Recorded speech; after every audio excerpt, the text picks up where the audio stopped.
Like he's just around with this diamond field thing. Well, it's got to get done. It's got to get done now. That's not what we all agreed to. But I said that's not what we all agreed to when we passed that resolution. it's so righteous. We need drinks. Yeah.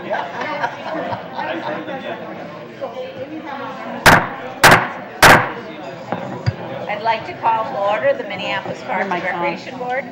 Near my 7. I'd like to call to order the Minneapolis Park and Recreation Board here on March 1st. Will the secretary please call the roll? Commissioner Thompson. Commissioner Schaefer. Here. Commissioner Olson. Here. Commissioner Musich. Present. Commissioner Menz. Here. Commissioner Elper. Present. Commissioner Abene. Present. Vice President Smith. Here. President Forney. Here. You have a quorum. Thank you. I will take a motion to approve the agenda, and I want to note that coming up from the Admin and Finance Committee, we have an item that will be brought forward. So moved. Second. All those in favor, please signify by saying aye. Aye. Opposed? That action carries. Thank you. We'll take a motion then for the minutes of February 15th. I'll move the minutes of February 15th, 2023. Second. Thank you. All those in favor, please signify by saying aye. Aye. Opposed? And action carries. On to reports of officers. Superintendent, please take it over. Thank you, President Forney. Is this on? There you go. Thank you, President Forney and Commissioners. It's a pleasure to be standing here in front of you today. I have the absolute distinct honor of recognizing an amazing man, a person that I have known for many years. He is now worked 47 years for the park system. And this resolution in honoring Lieutenant Swanson will be in consent to the board to adopt the resolution. But what I wanted to do at this moment was to recognize Lieutenant Swanson for his service for 47 years. You can come up here, Jason and Lieutenant Swanson. Come on up. It is absolutely my pleasure again to say how blessed and fortunate I am to be working with him all the years that I worked in the rec centers. I always knew that he was out there. He was always stopped in and visited with me and with staff, and I could tell many stories, which we'll have more time, maybe some more time, but it's really an honor for me to be the superintendent of this organization, to be standing here today with Lieutenant Swanson and saying how grateful we are as an organization, how grateful I am for your service. It's without words. I couldn't even possibly express how much you mean to this organization and what you meant to me, to staff, to all your colleagues. I can't say enough. So I would like to present to you the Father of Waters trophy here for you for your years of service, 47 years of service, Lieutenant Swanson. Congratulations. Thank you.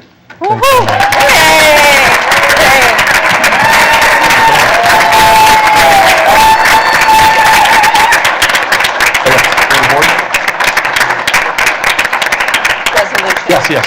Okay. All right, before we take pictures again, I do want to turn this over to Commissioner Menz to read the resolution. And again, this will be in consent, but we wanted to read the resolution beforehand. So, Commissioner Menz, can you please read the resolution? Thank you. As District 1 Commissioner and a place where Lieutenant Swanson has spent quite a considerable amount of time in his life, I'd like to move or read Resolution 2023-24, Resolution honoring the career and service of Park Police Lieutenant Mark S. Swanson. Whereas the Minneapolis Park and Recreation Board was created on April 3rd, 1883 by an act of the Minnesota State Legislature. Whereas the Minneapolis Park and Recreation Board is the steward of the Minneapolis Park system. Whereas Park Police Lieutenant Mark S. Swanson was born and raised in Northeast Minneapolis and is a proud graduate of Thomas Edison High School. Go Tommies. Whereas Lieutenant Swanson has been a lifelong user of the parks and especially the baseball and softball fields at Northeast Park. Go Tommies again. Whereas Lieutenant Swanson began his career with the Minneapolis Park and Recreation Board on April 30th, 1975 as a playground umpire at Waite Park and Wyndham Park Northeast. Go Wyndham Park Wolves. Whereas from 1976 to 1986, Lieutenant Swanson continued his employment with the MPRB as a recreation attendant working at Waite Park and Powderhorn Park. Whereas Lieutenant Swanson was hired by the Park Police Department on May 7th, 1986, as a Park Patrol agent and was promoted to the Park Police Officer on April 3rd, 1989, to Sergeant on April 7th, 2002, and to Lieutenant on November 16th, 2014. Whereas Lieutenant Swanson has been recognized with innumerable letters of appreciation and has been awarded at least 3 MPD Medals of Commendation, 4 MPD Awards of Merit, 1 MPD Life Saving Award, and 2 MPD Chiefs Awards of Merit during his career. Whereas Lieutenant Swanson has dedicated his entire professional life to the safety of MPRB staff and park users, and has worked selflessly and tirelessly to investigate and solve park crimes on behalf of those who have been victimized. Whereas Lieutenant Swanson has well and faithfully served the MPRB for more than 47 years. And whereas Lieutenant Swanson retired from employment with the MPRB on January 31st, 2023. Resolved that the Board of Commissioners, in the spirit of immense gratitude, commends Lieutenant Mark S. Swanson for his years of service to the park system and for his contributions, commitment, tireless devotion, and integrity in all matters involving Minneapolis Park and Recreation Board and the people we all serve. Resolved that the President and Secretary of the Board are authorized to take all necessary administrative actions to implement this resolution, which will be done during consent business. Thank you, Lieutenant Swanson. It was an honor to talk to you today, and I hope to see you in the near future again.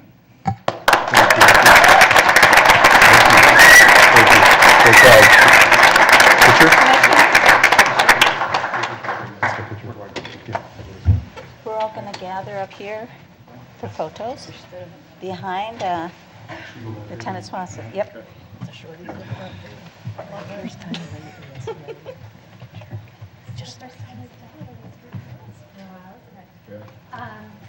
So for commissioners, I might have taller commissioners in the middle. I'm sorry,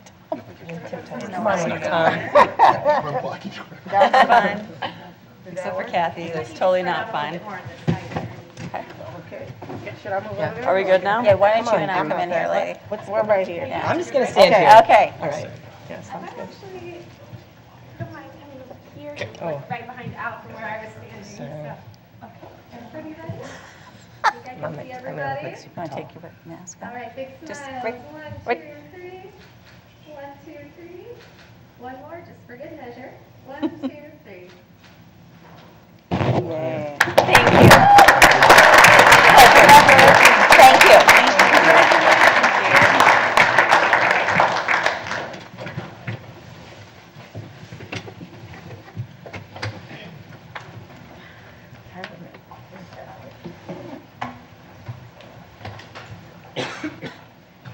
And thank you all for attending in this great honorific day.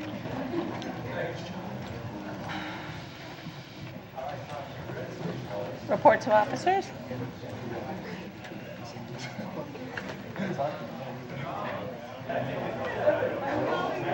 Al?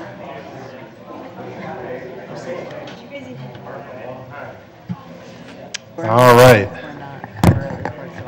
Thank you for that amazing moment. I can't say enough about Lieutenant Swanson. I call him Swanee over the years, but what an honor to be with him tonight, and so proud of him. So, all right, let's do a report of officers, the updates. So let's begin with adult athletics. Adult athletics kicked off the spring 2023 registration on February 21st. Over 600 teams have already registered for spring athletics, such as sand and grass volleyball, softball, pickleball, basketball, and indoor broomball. I'm going to repeat, 600 teams. Pretty amazing. Aquatics, spring and summer aquatic programs open for registration on February 21st. 700 participants signed up for swimming lessons, sailing, and open swim programs at Phillips Aquatic Center, our water parks, and our lakes. The annual golf summit kicked off the 2023 MPRB golf season on February 25th, 2023. Over 900 patrons visited and registered for the golf leagues. For the season, the MPRB is over 60% ahead of the 2022 pace in preseason sales. Pretty amazing.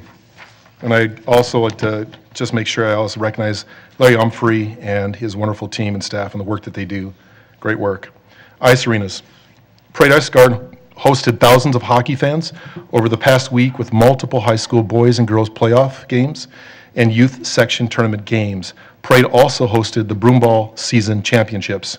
In youth sports, the MPRB Citywide Youth Basketball Tournament will be played on March 6th through the 9th at MPRB Recreation Center throughout the system. The championship games will be played on Saturday, March 11th at the Colin Powell Center.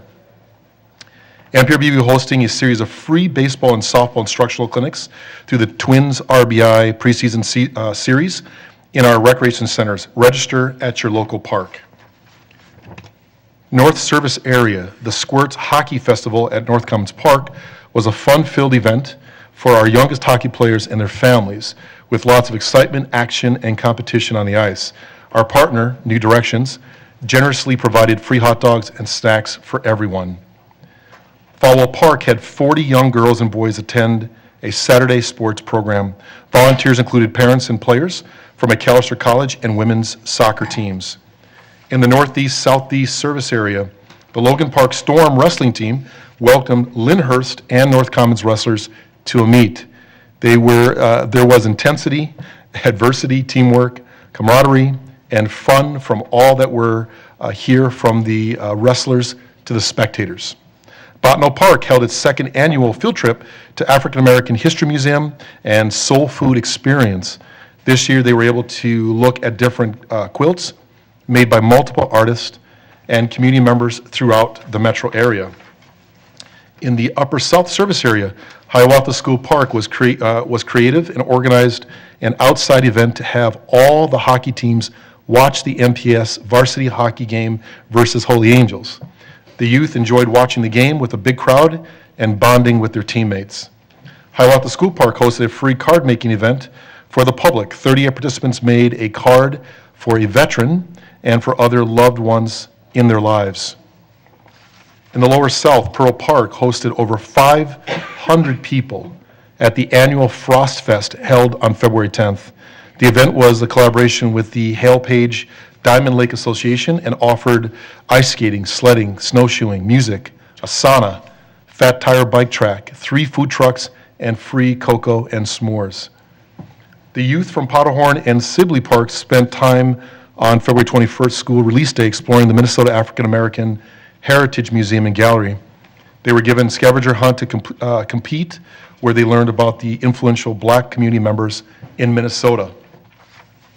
In the Southwest Service area, Painter Park hosted the Frosty Fun Winter event.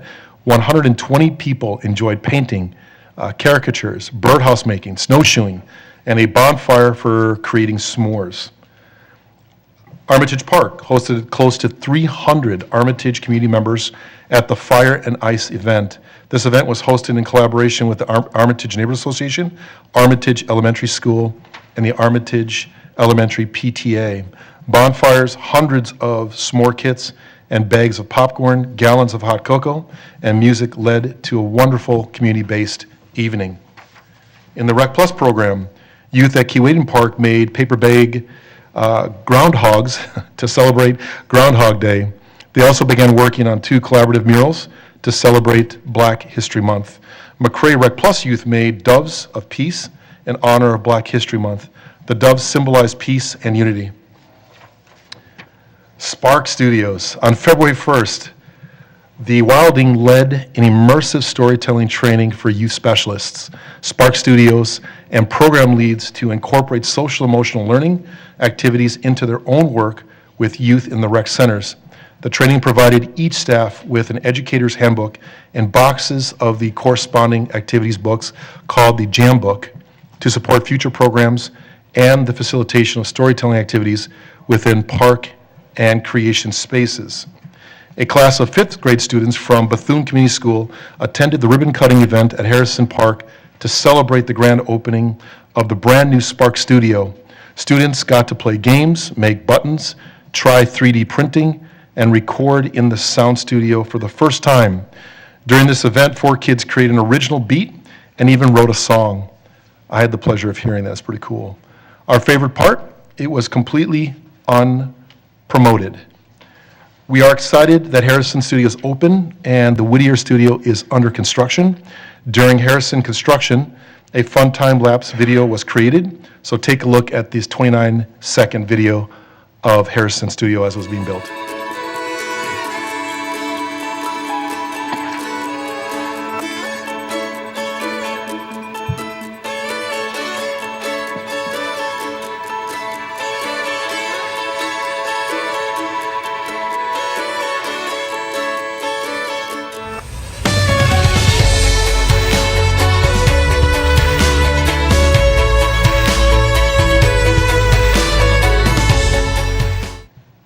All right, thank you. Hope you enjoy that. We're really excited to put this together. We're doing this at our studio so that we can show just the magnitude and the time that it takes, but how incredibly important this work is and what it takes to get to this point. So really excited about the next ones to come on board. Environmental stewardship, forestry. Plans for this year's Arbor Day celebrations are well underway. Our forestry outreach coordinator is working with the enthusiastic Arbor Day Planning Committee. Be sure to mark your calendars for April 28th at Wyndham Northeast Park. Environmental management. The Minneapolis Park and Recreation Board's 2021 Water Resource Report is now available on the NPRB website under Park Care and Improvements on the Water Resource page. This extensive yearly report focuses on the NPRB water resource monitoring, education, and management efforts. If you do not have the time to read all 505 pages, the 4-page executive summary includes highlights of the year. Highlights from 2021 include monitoring results and trends from 11 of the lakes in Minneapolis, the Weber Natural Swimming Pool, NPRB beaches, and the stormwater sites. Aquatic plant management, including monitoring and early detection efforts, aquatic invasive species program summaries, and water quality education efforts. I can't say enough about Deb Pilger and her team. Just so proud of them, so thank you for that. Asset management, equipment services. Equipment services received one of an expected total of 4 2023 Ford Hybrid Police Interceptor SUVs for NPRB's police force. The standard hybrid powertrain on the Police Interceptor utility is an ideal vehicle for law enforcement. Onboard electrical equipment can be powered using the lithium-ion hybrid battery, allowing the gasoline engine to shut off, run only intermittently to charge the battery. Equipment Services has put in service 4 2023 Ford Transit 15-passenger vans for NPRB's Recreation Department. These new vans will replace 4 vans that are, I believe, 13 years old. So it's about time, and these are really cool vans. These vans were ordered with additional safety features to ensure driver and passenger safety. Dale does a wonderful job to do this, so thank you again to our wonderful team. The trade shop, the electrical, cement, and plumbing shops worked together to add a water heater and an exterior drinking fountain at Victory Memorial Park, the first of many such improvements that the planning team led by Andrew Schilling have slated for this park in 2023. Pictured is Bob Ziegel from the plumbing shop installing the new hot water heater. In the Southwest service area, with the end of our winter activities coming to a close, the Southwest crews spent time removing boards from lake ice while conditions were safer. This is one of the first steps the crew undertakes as we prepare to move the entire warming room and its summer storage location at Parade. A big thank you and job well done goes to our maintenance teams who did an incredible job working to successfully remove the large amounts of snow that fell on our park system this week, so programming and park usage may continue. Pictured our Southwest team members Alex Annabelle and Mika Johnson working to clear the snow, and I will echo and say thank you so much for our team. They did an amazing job during a heavy snowstorm, and it was really just very proud of the work they've done. Horticulture. The horticulture team is wrapping up the winter season, starting to prepare for the growing season ahead. In 2022, horticultural staff used GIS to map over 40 acres of landscape features located across the park system. Landscape features include everything from formal garden beds to shrub stands. The winter horticulture team has been processing this data to generate landscape maintenance plans.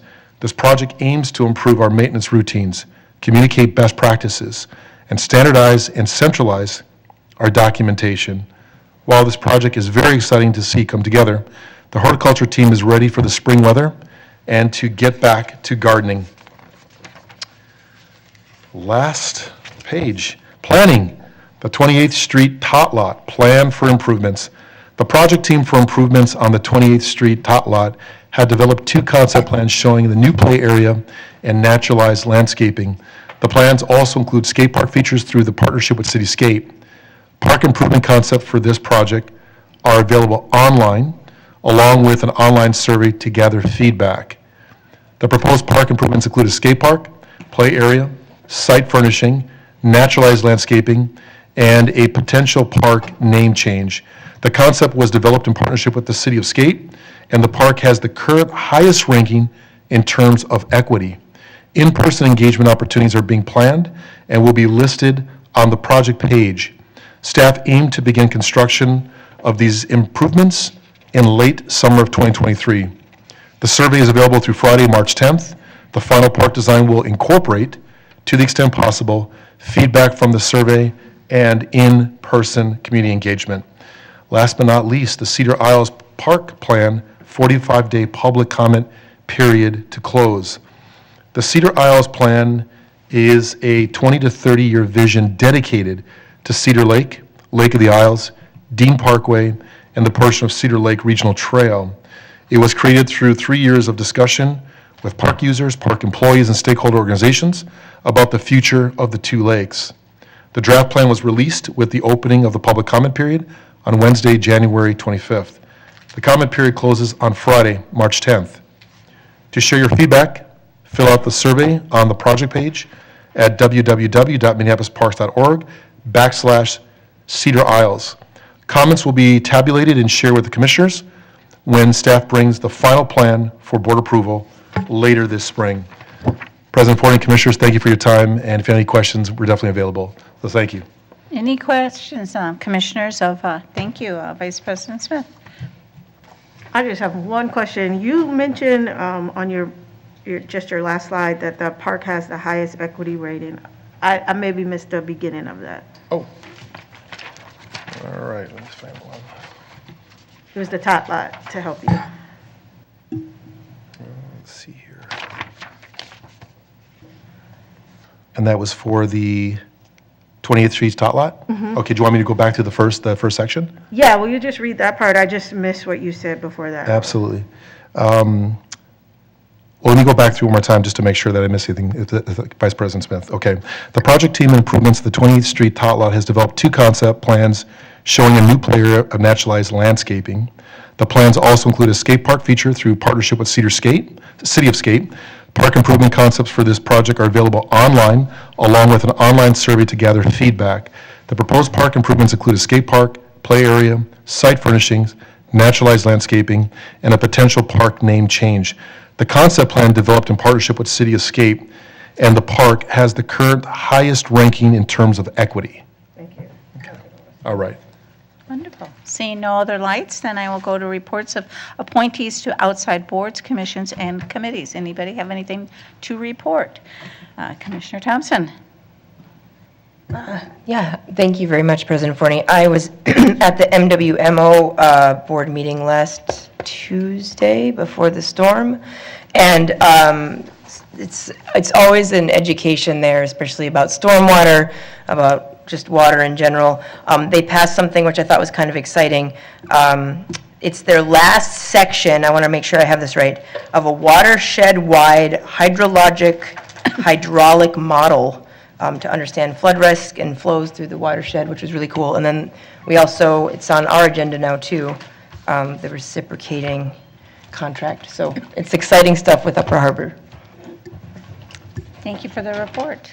Seeing no other lights, I do want to comment that for the Metro Transit Blue Line Advisory Committee, Commissioner Olson has been serving as the appointee. He's indicated that there are some work conflicts, and Commissioner Thompson is the alternate. I believe she might have some, so I have decided that I will appoint myself to go to that, because there's some very significant decisions that are going to impact our parks in that area, so I am appointing myself. So the secretary could note that in the future. Okay, we're on to consent business. Yes, one thing, okay. Can I just Commissioner- clarify which position? Am I still the? You're still an alternate. Okay, thank you. Yeah, right. So, okay, on to consent business. Is there, anybody want to make a motion on that? Commissioner Abene? Yes, President Forney, I'd like to pull a resolution for a discussion. Resolution 2023-1. Dash one, okay. I will move the remainder of the consent agenda as a slate. Is there a second? Second. Oh, you did, I apologize, okay. All those in favor of the consent agenda, please signify by saying aye. Aye. Opposed? That action carries. On to then Resolution 2023-1. I'll move resolution 2023-1. Second. Okay. Commissioner Bennett? Yes, thank you. I'm hoping to ask some questions. I don't know that we necessarily need any kind of a presentation on this item, but I did have some questions that I had sent over to Mr. Sievert earlier. So if I could just start with my questions, if that's okay. So the first one is, I went through the whole packet, of course, and the reference material, the materials reference street tree planting policies. So is this purchase only for street trees? President Forney, Commissioner Benton, no, it is for trees on boulevards, parks, and in some cases, other city properties, but primarily parks, parkways, and street trees. Okay. And then beside the street tree planting practices, which were presented to the board last year, would you briefly describe if there's a policy for parks, parkways, natural areas, bird areas, and remnant native communities? So our tree planting guidelines that we use primarily for boulevard trees are also used for park properties in addition to boulevards.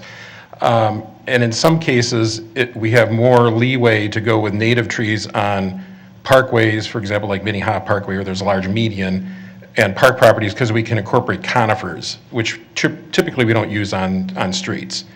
And then properties that are more a woodland property, like Theodore Worth or Eloise Butler Wildflower Garden, those properties always get native trees because, like for example, we work closely with the curator at Eloise Butler, and she gives us a list of what we purchased for her to have planted, but it's always native trees that are in those wooded areas. Okay. And what about the bird areas as well? Also Similar. the native trees, right? And so I remember that the presentation that was done in the fall or the summer, I don't remember, but it talked about the way that the street tree program, which I think now is also for the parks, parkways and so on, is looking at species diversity for to maintain the canopy, basically. And Correct. I think it was something like 75% roughly native or, Well, yeah, the trees we're purchasing this year, Yeah. about 74% are native. yeah, okay. right? And that includes cultivars. Correct. So a question I had, and you answered it a different way, and I really appreciated your answer, but the question is, will cultivars bred for insect resistance provide less of a habitat benefit to native insects? So for the most part, cultivars aren't used to develop insect resistance. They're really more to develop certain traits that you want to see in the tree. It can be a really good fall color, it can be the shape, it can be the height. Yeah. But it can also be disease resistance, and like disease-resistant elms are a good example. So the disease-resistant elms still get chewed on by elm bark beetles, which is an insect, but the tree itself is more resistant to the disease. Yeah. So for the most part, resistance in cultivars to insects is not what they're really being bred for. So the cultivars is being selected for traits, but it still can be Right. considered native. Okay. And then I think this is something that you said you would do next time, but if there was some great detail in the packet, I love to see that by neighborhood, how many trees and so on. But next year, maybe it's possible to know how many of each species. Correct. Yeah, so I Right. appreciate that. And then my last question is, how does MPRB stay current on emerging understanding of invasive designations so that we can avoid these species? And by invasive, are you talking invasive types of trees? Correct. Okay. Yep. Because that changes, right? We learn, the more is Right. learned or something's changed in the Right. environment. So we're well connected into the urban forestry world, let's call it, through our connections with the Department of Agriculture, the Department of Natural Resources, the International Society of Arboriculture, and the Shade Tree Short Course, all these educational opportunities. And so right now, we're real familiar with the list of trees that are considered invasive, so we just don't plant those. And I think I had some examples like Callery pear, which probably wouldn't do well here anyway because of the hardiness part, but black locust, Norway maples, they're just not on our list anymore because they can spread into other areas. Sure. But there are some that may be exhibiting traits that start to look invasive to the people that study this, and do we avoid those as well if we think they're maybe going to be landing on a list? Or we just scrutinize those more? Well, we kind of work with those partners, Okay. and they ask our input on that sort of thing. Like alder is a good example. Okay. Black alder is kind of invasive, but yet there's a prairie horizon alder that's not. So it can be the same species, but it depends on what the genus is. Yeah. Okay. I appreciate the answers. Thank you. Okay. So very quick here before we, is there more questions? Okay, I apologize. So, no, it is 5:30, so we are going to go into open time. If you'll hold your questions for later. Thanks to all of you who want to share your thoughts and ideas with us during open time. Before we start, I want to provide an abbreviated version of the Open Time Board rules. All individuals wishing to speak may call in before noon the day of the meeting to be placed on the agenda, or can sign up at the board meeting prior to the start of open time. I will be calling people on the list only. Open time for public input shall not exceed a total of 15 minutes, with the time limit to be allocated by myself, the president. Please watch the timer up here to be considerate of others here to speak, and stay within your allotted time. During open time, public testimony will be given without debate, and only clarifying questions from the board will be allowed. 2 types of items not appropriate for open time in order to protect the privacy of all individuals. Those are pending litigation, personnel issues. Please refrain from commenting on specific personnel issues. We will not tolerate discriminatory and/or harassing words directed at anyone, so please ensure that all comments you make tonight comply with this policy. The board made the decision many years ago to operate under Robert's Rules of Order. Under Robert's Rules of Order, the ceding of time to another person is not allowed, so only those signed up to speak may only speak for their own time allotted. Anyway, we also request that each speaker provide his name or her address. We have 2 people who are signed up to speak, so please, it's first of all, it's Constance Pepin, and after that is Michael Rainville. Constance, if you want to come up and get your name and address, we're glad you're here. Thank you. Constance Pepin, Park District 6. Many people are concerned that the Park Board's plan for a diverse tree canopy is actually reducing biodiversity in our park system because so many non-native and ornamental trees, including cultivars, are displacing indigenous species.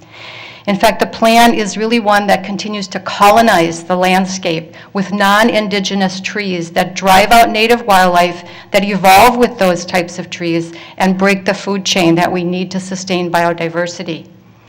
The list that's on your agenda tonight illustrates this situation. It shows that most of the types of trees are either from other continents, which are of no use to North American wildlife, or are cultivars.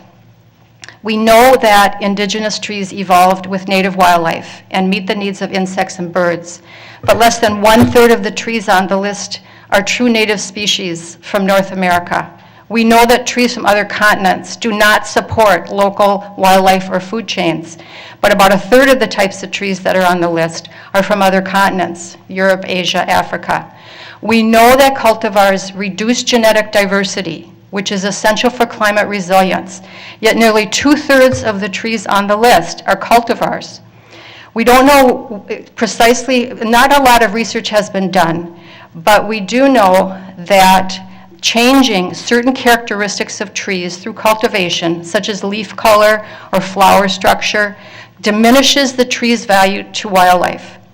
And some cultivars of non-native trees thought to be fabulous landscape trees turn out to be disasters and difficult to control.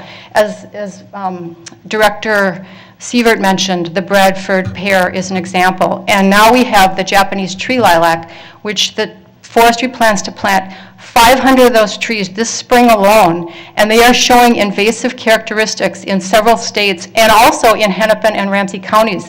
The University of Minnesota is doing a study right now, and that tree could be the next invasive tree that we dearly regret planting.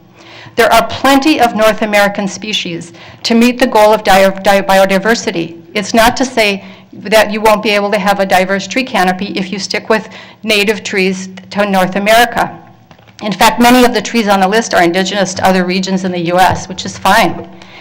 Any plan and guidance from ecologists and other restoration experts emphasize the need to plant indigenous species in order to build climate resilience and slow the decline of biodiversity. It's really troubling to see the city being treated and the same plans being and approaches being used all over the city that should maybe apply only to boulevards and streets. I have seen non-native trees planted in my own volunteer work in woodlands that are non-native. In fact, black alders were planted in Roberts Bird Sanctuary a few years ago. So I really ask that you look at a strategic approach, that you divide the city into regions, native natural areas, remnant native plant communities, that you consult with your own natural resources staff and with ecologists to make sure that you are maintaining a canopy that will sustain life. All these ornamental trees from other continents and cultivars do not sustain the life that we need. And with all due respect, I really ask that you take a fresh look at the plan for planting trees. Thank you. And next, Councilmember Rainville. Welcome, welcome. We're delighted you're here.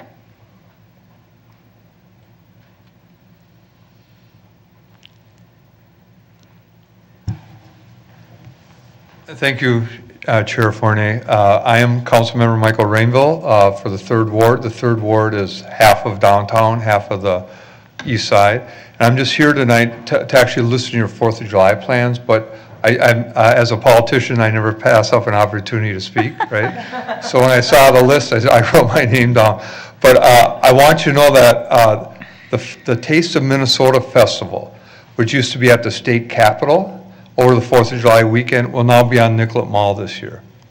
So on July 3rd and 4th, downtown and especially the riverfront will be very active. So I'm here to pledge the cooperation from the city in planning this event and whatever you plan for the 4th of July. So let's get it together and have a very happy, safe 4th of July for everybody. Thank you.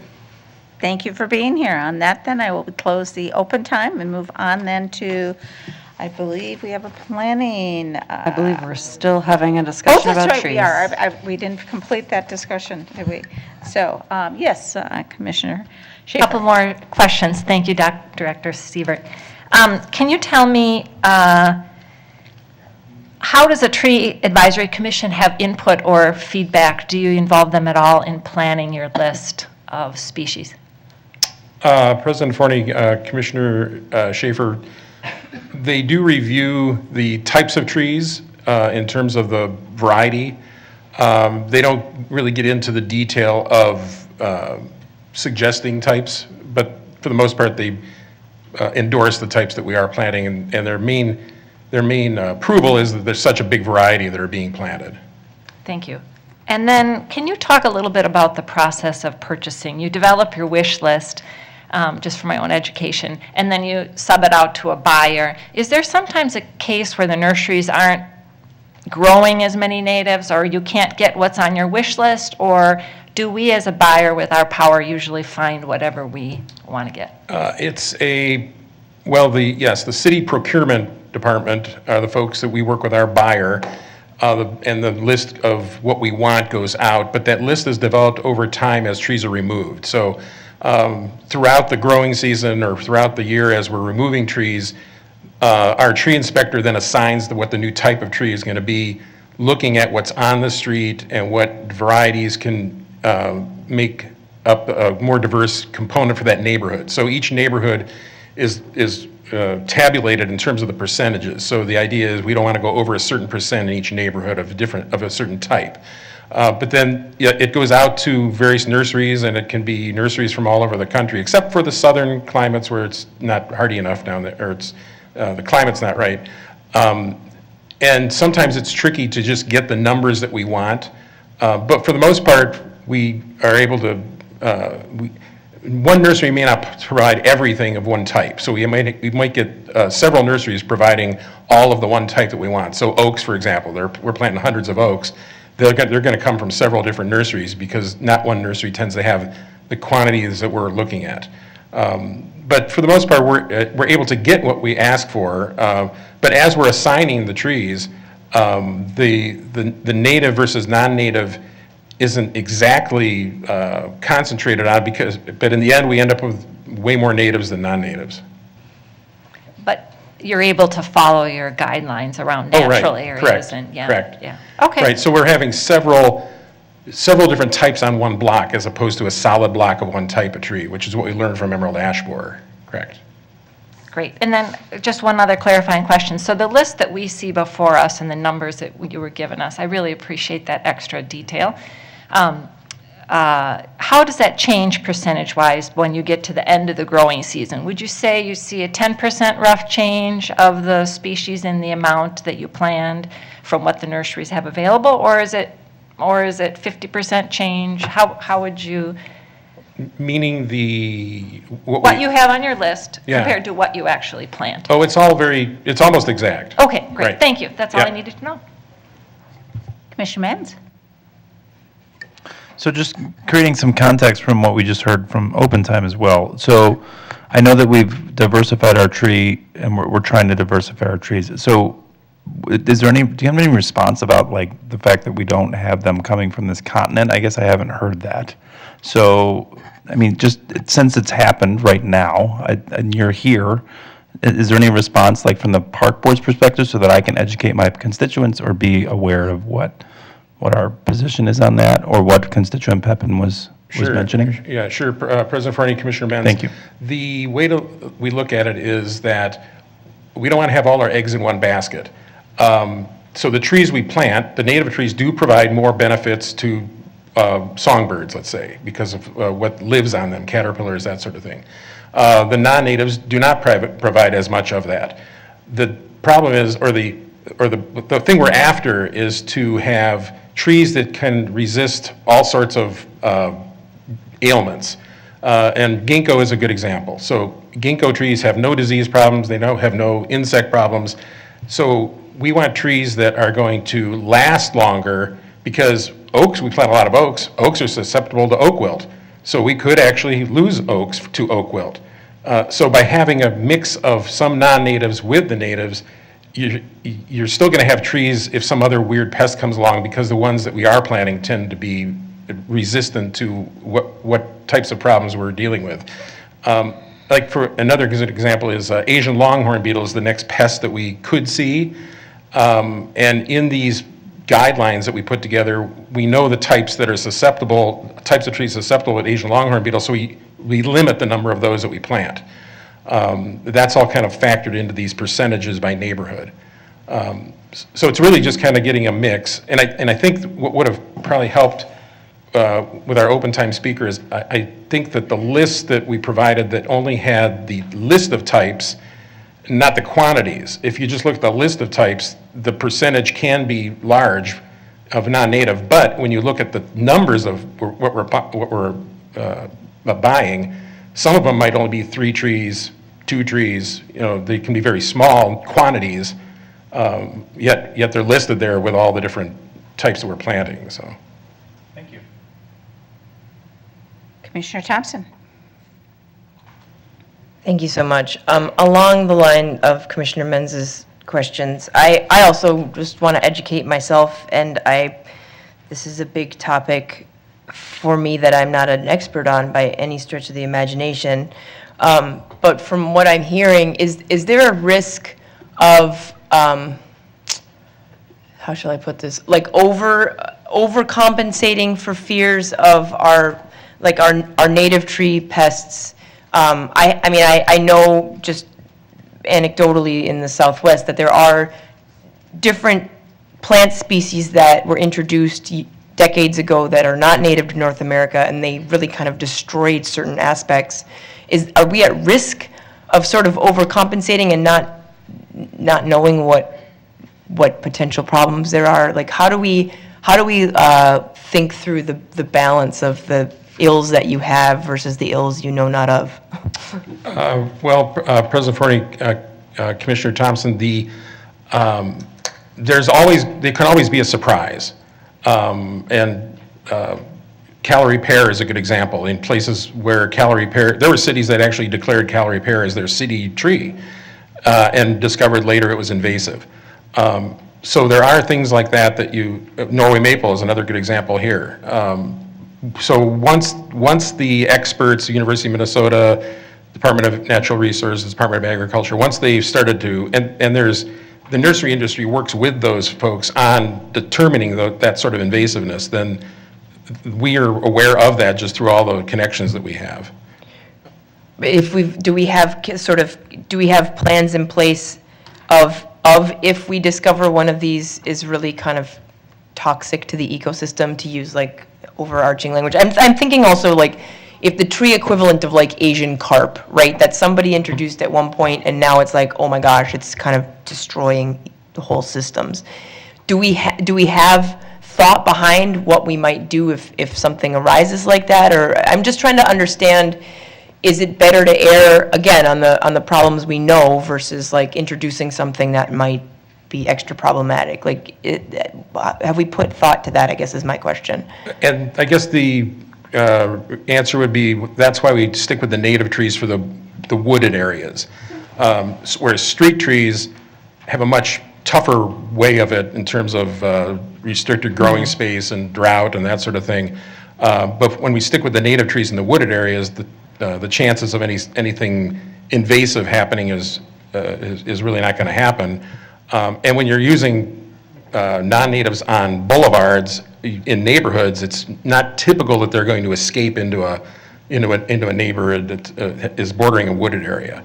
But when we found out about Norway maple, then we just stopped planting those. But yet you can probably find places where Norway maple is not where it's supposed to be. Thank you. I appreciate that. That answers my question.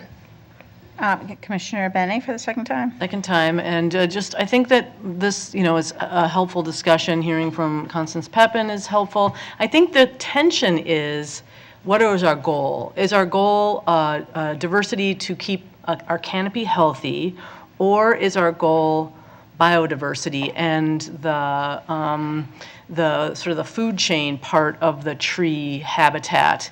And I don't think that that's necessarily something that we know. So I think we're doing that first piece, I think, and I think it's so awesome. But how much should we be doing the second one as a priority because of climate change, because of the ways which we know we need to protect our green space, our natural areas in the city? They're precious to us because they will help us and are helping us. So I think maybe, as maybe this board kind of moves forward, I think this is where we are, but I think we might want to look at that and really be much clearer in policy about certainly the wooded areas, the natural areas, the bird areas, and then maybe into parks, because I would also guess that some of our parks are being planted with some trees for ornamental purposes as part of the landscape design when they're being redone. Thank you. Thank you. Seeing no other lights then, all those in favor of the resolution, please signify by saying aye. Aye. Opposed?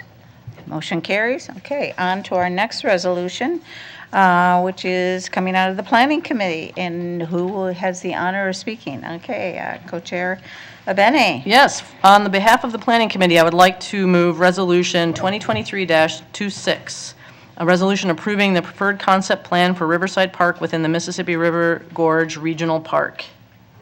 Second. Oh, I thought you were putting your light on, sorry. Anyway, all those in favor, please signify by saying, oh, wait a second. Okay, Commissioner Abene. Okay, and hopefully I'm almost done talking for tonight, but I did have a couple of questions, I think, on this, maybe for Mr. Schroeder. Tyler is the project manager, or Yeah. would you? Okay. Please, Tyler.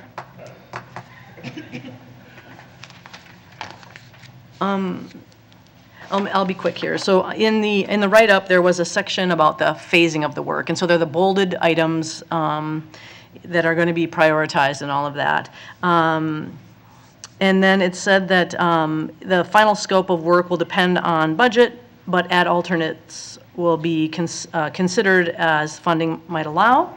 And so I'm just wondering if, I just want to put a plug in for something I commented on last time, which is that the preferred plan in this phase does include the clearing of invasives, particularly buckthorn, and it's that visibility piece. It's enjoyment of that space, its visibility and safety, but it then also it would have the environmental benefits of pulling back some buckthorn. If at all possible, we could look at, contemplating maybe greater extents or park-wide extents or a unit pricing, way of doing as an alternate as you move forward. Just more buckthorn. Yeah, President Forney, Commissioner Benet. So we've been able to, or we're looking at being able to tap into some regional park funding to fund more of that work along that slope. There was a woodland management study done several years ago by, I believe the FMR, Friends of Mississippi River, and others, that we can easily follow, and that guidance basically, and we can attempt to basically pay for more management of that site, removing more buckthorn essentially. Okay, thank you so much. Any other questions? Any other questions? All those in favor of the resolution, please signify by saying aye. Aye. Aye. Opposed? Action carries. On to our next resolution. Commissioner, Co-Chair Benet. I would also like to move Resolution 2023-9, a resolution approving encroachment permit for use of 10 square feet of land in front of the subject property at 1925 East River Parkway, encroaching upon parkland at East River Parkway within Mississippi Gorge Regional Park, and collection of appropriate fees associated with this encroachment. Seconded. Thank you. Any questions? Not seeing any lights. All of those in favor, please signify by saying aye. Aye. Opposed?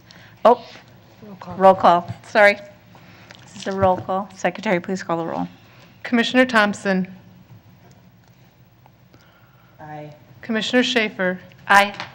Commissioner Olson. Aye. Commissioner Musich. Aye. Commissioner Menz. Aye. Commissioner Alper. Aye. Commissioner Abene. Aye. Vice President Smith. Aye.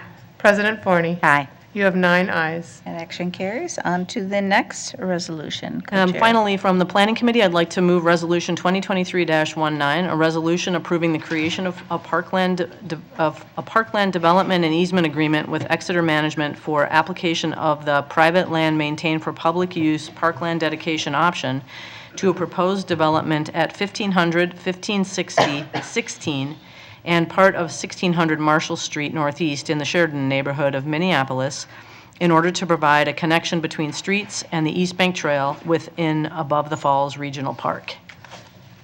Second. Is this roll call? Secretary, would you please call the roll? Commissioner Thompson. Aye. Commissioner Schaefer. Aye. Commissioner Olson. Aye. Commissioner Musich. Aye. Commissioner Menz. Aye. Commissioner Alper. Aye. Commissioner Abene. Aye. Vice President Smith. Aye. President Forney. Aye. You have 9 ayes. That action carries. On to admin and finance. Oh, no, we don't have anything. So we are on to unfinished business. Somebody move this resolution, please. I'll move Resolution 2023-10. Resolution approving a reciprocal agreement and operating agreement and access agreement between Minneapolis Park and Recreation Board, Mississippi Watershed Management Organization, City of Minneapolis, United Properties Development, and Port of Minneapolis LLC related to the development of a district system at the Upper Harbor redevelopment lying within the Above the Falls Regional Park, and for the advancement of a park at the Upper Harbor site. And I would just like to make a point of information that this is a easement, which did, Easement. yes, it got Did I not misread stress at the that? beginning. I so apologize. Just for those of you that are listening and not reading along, it's an easement. Do we have a Thank you second? for the And I'll second that. clarification. Do we have a second? Second? Thank you. Okay, I would like to have a little presentation on this. I think this is a huge, wonderful step, and I appreciate that project manager Schilling is willing to share with us this awesome step.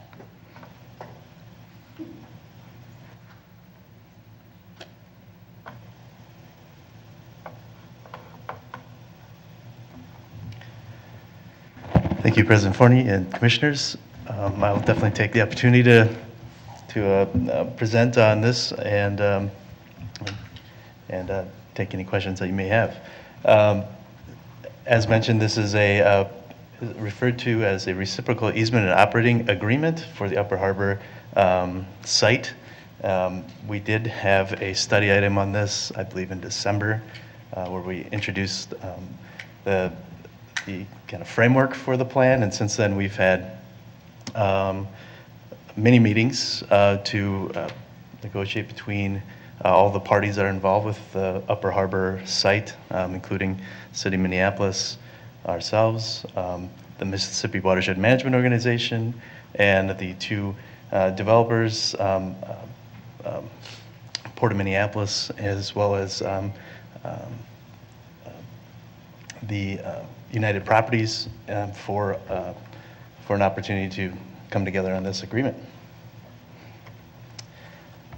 Obviously, there's a lot of processes that are involved with Upper Harbor site, highlighting the one in the center with this REOA and access agreement up for approval. And in front of the board, we do have some additional items to the right, including parkway final design or bidding, and also land conveyance to the parkland, of parkland to the city to MPRB, from the city to MPRB, and a parkway MOU and updated redevelopment agreement are all items kind of moving forward as we can get to park and parkway construction. But this is one key element for approval that can kind of keep the Upper Harbor site and projects moving forward.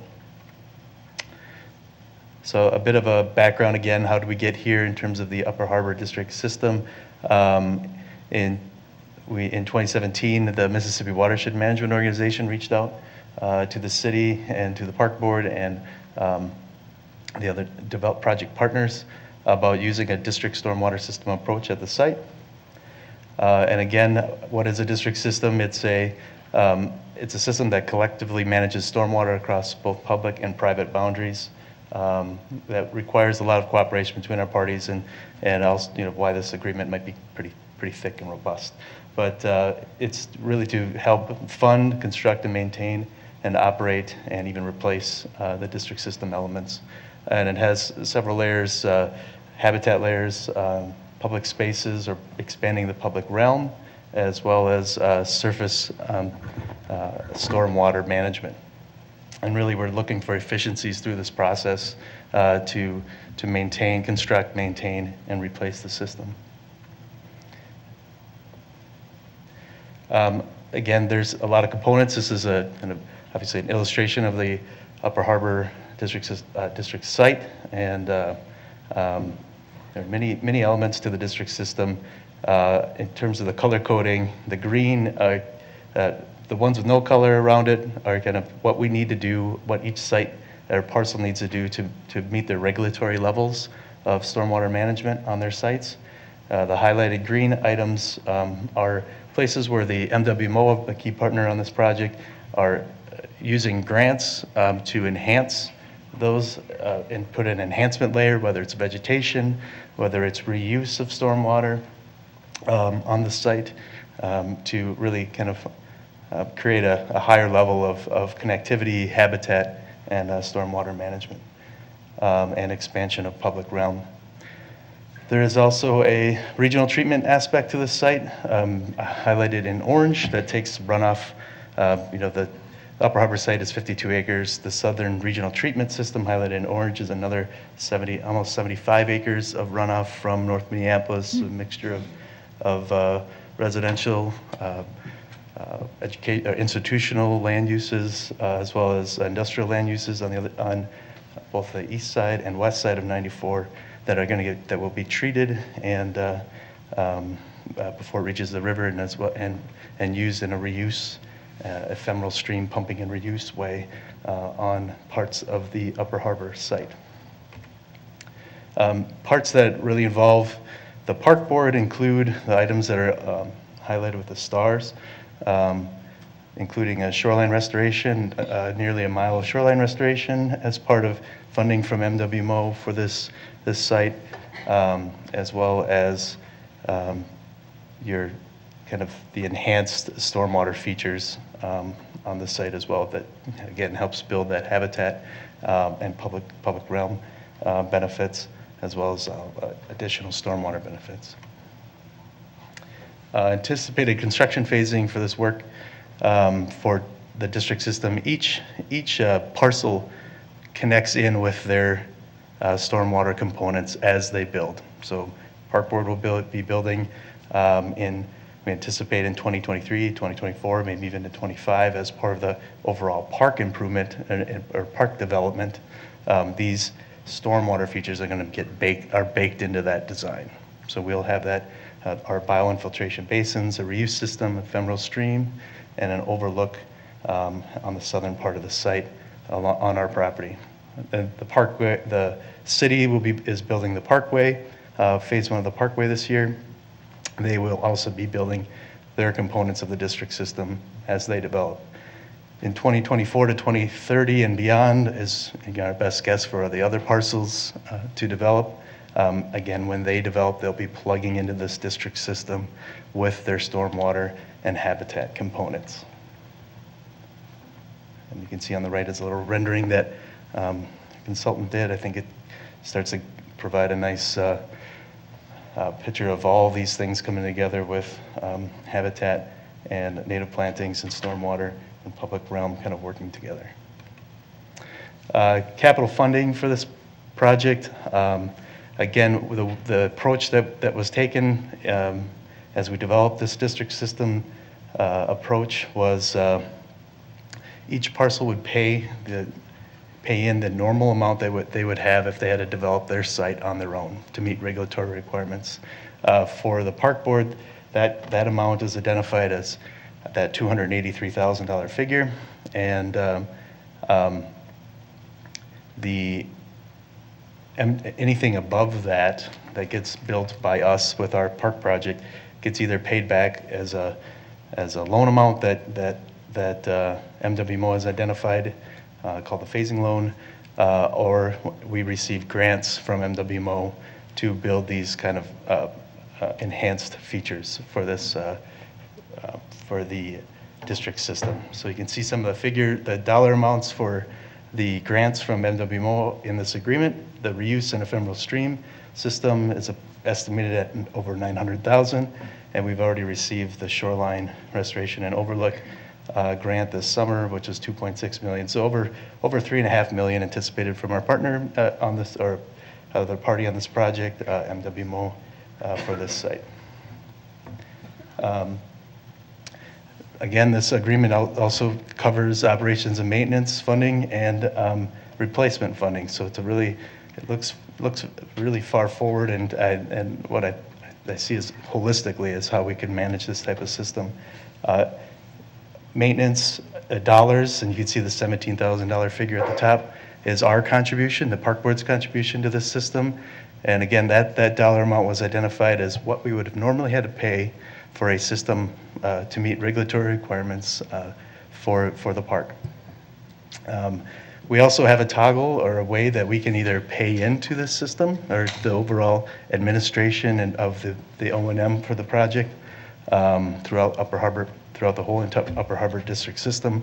We could either pay in that dollar amount, or we may elect, in the bold item there, we could elect to pay or to provide the O&M in kind. So use our own staff, use youth workforce and development as we kind of create those programs to take on this types of scales of work.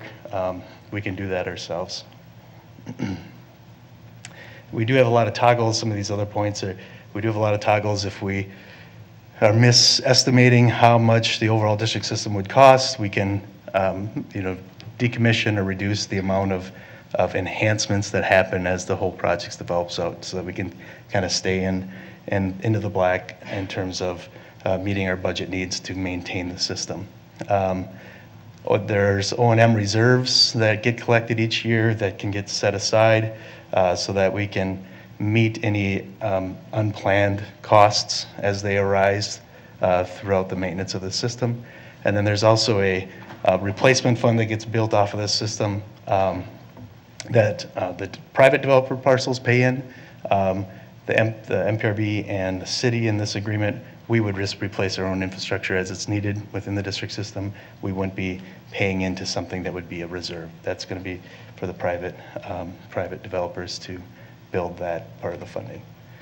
Administration of the site, there will be, as part of this agreement, an administrator of the system, really to set the budget for O&M each year, do annual reporting, writing plans for O&M, reviewing plans as they come forward for developments to make sure that they're fitting within the district system requirements, and actually, coming back and making sure that maintenance is being done and being done to a quality that, we want to make sure these upstream areas that are draining in and across the park board land, that's all getting cleaned and moving through it as planned. Kind of protects our assets as well. So the administration is key. And the MWMO is the initial administrator for the system per the agreement through 2030, transitioning to the city long-term. As part of this resolution, there's also a resolution to approve for an access agreement. This access agreement is between the city, Park Board, and MWMO, really giving MWMO access to the easement areas of the district system, and also within 50 feet of the shoreline to do research and monitoring, educational events with notice to the Park Board, and as well as making some tweaking modifications to the reuse system or ephemeral stream such that it doesn't adversely affect any of the operations and maintenance of the district system and at their own expense. So kind of being able to dial in all the benefits we want to see from some of these features. Easements are associated with the project.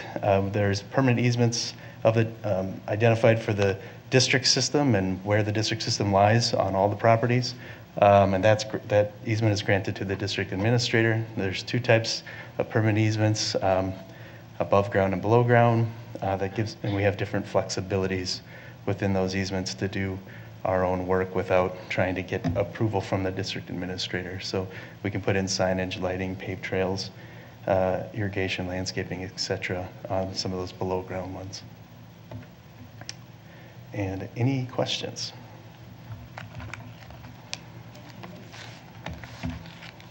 Thank you, President Forney. I'd like to start by commending you and your colleagues in our partner agencies and private partners for really prioritizing water quality as a huge component of the work that's being done through this agreement. It's just having to deal with a couple of intergovernmental groups that don't have any private components to them at all, like seeing something of this magnitude getting done and put together in such a forward-looking, future-proofed way is really exciting to see happening in Minneapolis as we work to redevelop this industrial site. I'm very excited to see the work happening. I'm excited to see how it moves forward. I'm thrilled to see that we appear to have learned from some of our previous attempts to naturalize previously industrial areas, that we're planning on how to maintain it into the future, because that has been one of our downfalls. And so to see that that's a big part of this agreement is very encouraging. Thank you for making sure that that happened as well. Yeah, I don't have questions. I'm very excited, and I wanted to say thank you for all the hard work. Commissioner Thompson. Thank you. Oh, I just wanted to echo the same thing that my colleague, Commissioner Musich, said. This is the second time, essentially, that I've seen this presentation, and every single time I think of Upper Harbor or learn more about it, I'm just really inspired by how much all these different groups are coming together with the singular vision, and it's just really, it's really quite thrilling to see, as Commissioner Musich said, and it's an honor for me to get to be a part of, so thank you for all your hard work. Commissioner Benny? I can add to those same sentiments, but also I think, I really think that kind of this way of looking at our city and districts is important from a runoff perspective. This is essentially a way to daylight a pipe coming into this land and clean that water up before it hits the water body. But, I think that the future will probably hold also other types of district concepts around district energy and things like that, where the model exists for sort of something to be built so somebody can come in and hook up to it, which is how you talked about this. And I just think I think this will be successful. I think there's been a model down at the Bridal Veil, as it was known. I think that was a good place to start, but I think that we can really lead on these as we move forward with development in the city. So thank you so much. Yes, lots of thank yous. Thank you very much. That's why I wanted you to come up. Thank you so much, Andy. I know this took a long, this was a big lift, and bringing these parties together is unique, and I hope that it will serve as a template for future things that we're involved in. It's so essential. And I cannot, if you're out there listening to us and everything, thank you, MWMO. What a phenomenal partner they have been in so many different ways, and how they're taking the lead on this. I have this image of them having tours out on our property, and that just really excites me. So thank you all. With that, this is also needing a roll call vote. So Secretary, would you please call the roll? Commissioner Thompson. Yes. Commissioner Schaefer. Aye. Commissioner Olson. Aye. Commissioner Musich. Aye. Commissioner Menz. Yes. Commissioner Alper. Aye. Commissioner Benny. Aye. Vice President Smith. Aye. President Forney. Aye. You have 9 ayes. Thank you. We then are moving on to our discussion item, which is regarding the Minneapolis Park and Recreation Board 4th of July programming. And I welcome Director Olson to lead us in this discussion. Take it away.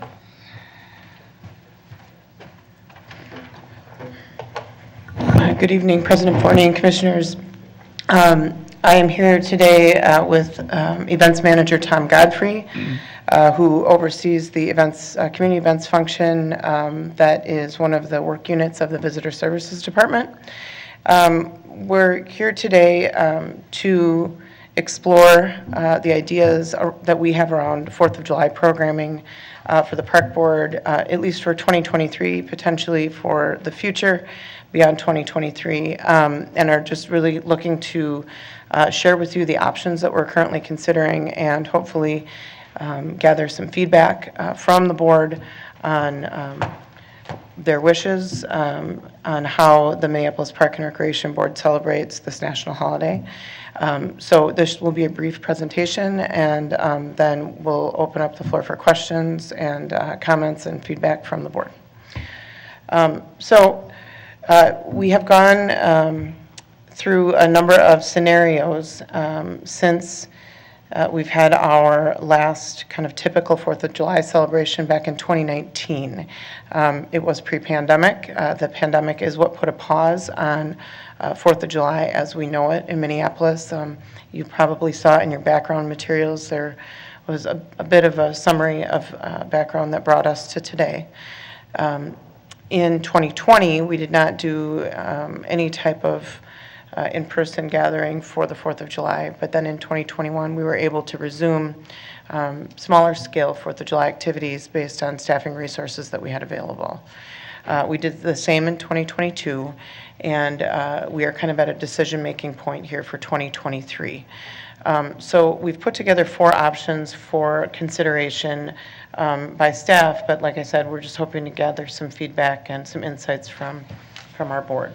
So the first is building off of what we've learned over the past couple of years, providing smaller kind of micro events through neighborhood celebrations. The idea here was to kind of bring back that kind of hometown 4th of July feeling within communities across Minneapolis. This particular model in all over the past couple of years has served around 5,000 attendees to the different types of functions that we've provided at parks across the city. It was about 2/3 neighborhood park sites and 1/3 regional park sites where we provided this programming. So you'll see on the slide here, we provided a number of interactive and family-focused options, some live music, food and beverage. If we were to pursue this option moving forward, we might provide a couple more options, something adult-focused or senior-focused, or, we're willing to explore whatever makes the most sense. This particular option happened right on 4th of July, and we would propose, if we were to do this again, that it would happen on the 4th of July, sometime between noon and 5 p.m. We did this by taking our events team and kind of dividing and conquering, putting folks across at different parts of the city, and then they would pack up and move to a different part of the city so they could provide that programming during the day. And then families could do their own type of celebrations in the evening. That particular option has averaged us a cost of about $6,000. We do have that budgeted. There's not really any revenue that comes from that particular option. The second option that we've explored would include fireworks. So this would be, and this is part of the discussion today, is resuming the idea of fireworks as part of 4th of July. We have looked at options for this, and one of the options that we are considering is providing a fireworks show at Millrunes Park, basically focusing on the west or downtown side of the riverfront. You'll see an image here on the screen of previous year at the same kind of footprint. It's a very similar footprint to that of the Aquatennial fireworks event, which happens primarily between the Gold Medal Park Mill City Museum area, and then down basically to the 3rd Avenue Bridge. If we were to pursue this option, it would be an evening event ending in fireworks at 10 p.m. It would be all ages focused and include a lot of the same features that we've had in the past, but really isolating our festival footprint to the west side of the river. We understand, though, that no matter how we isolate a festival footprint, if we shoot off fireworks along the riverfront, we are likely going to draw about 70,000 people that are going to be spectators for that. So there would be impacts far beyond that footprint. There are safety and security impacts. We understand that there are going to be traffic impacts, lots of folks up and down the river to view the show. So something that we totally understand. Normally, this is a break-even event because we are able to generate revenue on both sides of the river. However, our current staffing doesn't necessarily allow us to set up a festival footprint on both sides of the river. So if we were to pursue this option, it would likely bring in about $30,000 in revenue, and the cost of the event would be about $40,000. So there would be a $10,000 deficit there. That revenue comes in largely through food and beverage. So that is what we would be missing without that kind of St. Anthony, Maine area festival footprint. A third option would be that similar footprint, but now think about this.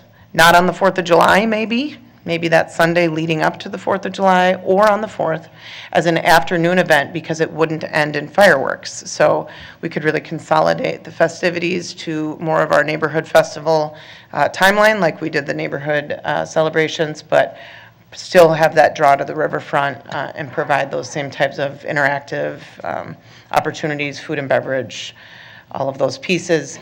Again, this isn't going to be break even, but it would be right around the cost of those neighborhood celebrations that we can support in our approved general fund budget. So that approximate revenue would be about $10,000 and the cost about $18,000. A final option that we are considering would be moving the festival footprint to Boom Island Park and potentially shifting where we would shoot off fireworks if we were to do so. There's an image here on the screen that wouldn't necessarily be true of where we would shoot off those fireworks if we were to pursue this option. However, we understand that we would still have a similar issue of folks wanting to gather to see the fireworks along the river, really no matter where we did it. It would isolate the footprint more so and provide us a larger opportunity to capture revenue and our expenses all in one place. We do anticipate that we could probably raise $31,000 in revenue with a cost of $35,000, so it would be much closer to that similar break even or the other options. All of these would include your typical fun pieces of the 4th of July, snow cones and apple pie, hot dogs, all the 4th of July things, families gathering, friends gathering. But we understand that, we have this opportunity right now to consider if what we were doing is what we will continue to do. The last thing that I'll mention before I turn it over to you all is that we have a couple other things that we're considering as we looked at these options. We understand that 4th of July, the actual day, July 4th, is probably one of the busiest days in our park system. Most everyone is off and out and celebrating with their friends and family. They are pursuing their own types of celebrations, no matter if we provide one formally or not, within probably pretty much every park space across the city. So we understand that there is a lot going on, and having an event on the 4th also increases what is going on. We are open to really any of these options. Shifting it to that weekend prior, we've been doing some exploring on what other cities and communities do. Pretty common, actually, for 4th of July or Independence Day celebration to happen just before the 4th. We also understand that there are considerations. We've had a few people mention to us if fireworks is a perfect match with the park board's mission, vision, and goals. So that is something that we understand that there could be impacts beyond just the fun and the recreational pieces of watching a fireworks show. Also, we have reflected on the Aquatennial fireworks and how they happen just a few weeks later in the exact same footprint. So we have two kind of decently repetitive opportunities in the same place in a short amount of time within our parks. And we have been hearing about and exploring more options with something different, some laser light shows and other things. We've been talking to some neighboring communities and have been doing some research. Tom has a whole bunch of information in his back pocket if you have questions about what a laser light show would look like and how that might be something we could pull off instead. We could probably plug that into any of the options that I provided for your consideration or that we're considering that I've shared with you tonight. And with that, I think I'll turn it back to you all and see if you have questions or feedback for staff as we move forward on trying to make a choice on what we're going to do this year. Thank you for the presentation. Nobody wants to talk? Okay. Commissioner Thompson. I'll talk. I think, Councilmember Rainville said it. I'm just gonna, I feel sometimes let's start the bidding. I am very partial to fireworks, and I am. I think it's a really great community moment. I've gone to them many times. It's been from my childhood. And I think it's a great way to bring people together and also give community a positive space. And as I know that we've had some issues at night when that has not happened, I know there are other things. So I'm just throwing that out there to start the conversation. Thank you. I think Commissioner Menz next. I was wondering if we could get the chief up here to explain which option of these is the most ideal for us to maintain some security and some safety. And just to reiterate what Commissioner Thompson said, I am probably on the opposite end of that in regards to fireworks and NPRB's mission and what we're trying to do. So, but I would like to know because that's the biggest concern that I have is safety, security, and whether or not it's worth it or not to take that risk. President Forney and Commissioner Menz, thank you for the question. I think this year is going to be particularly difficult to forecast, being that 4th of July is on a Tuesday. So I think one of the things that we will be challenged by is a very extended weekend, right? Many people will take Monday off to link the weekend to the holiday, and I think that we're going to have 4 days of very active parks, weather dependent, over the course of this period. So what is our ideal scenario? I know that our officers will be taxed with busy parks on 4th of July, and staffing a very large evening fireworks event is challenging. It's not to say it can't be done. We've done it year after year after year up until 2020. So if we were to go down the fireworks path, I would prefer maybe not to have the fireworks on the 4th of July. Perhaps fireworks on the 2nd would be more manageable for me. It would result in a scenario where our officers would be working very hard on the 2nd and on the 4th, but it would provide a little bit of relief that not everything is happening on one day.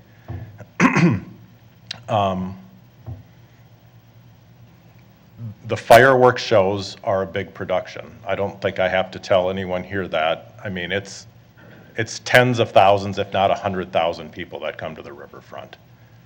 And we are trying to manage that with a police department of 50 people, including our park patrol agents. And so, you know, I was intrigued to hear Councilmember Rainville tonight talk about Taste of Minnesota moving to Nicollet Mall. But what that has really signaled to me is that the city will have their hands full downtown and probably not be in a position to provide us much support or resources in supporting a fireworks event. No one has told me that.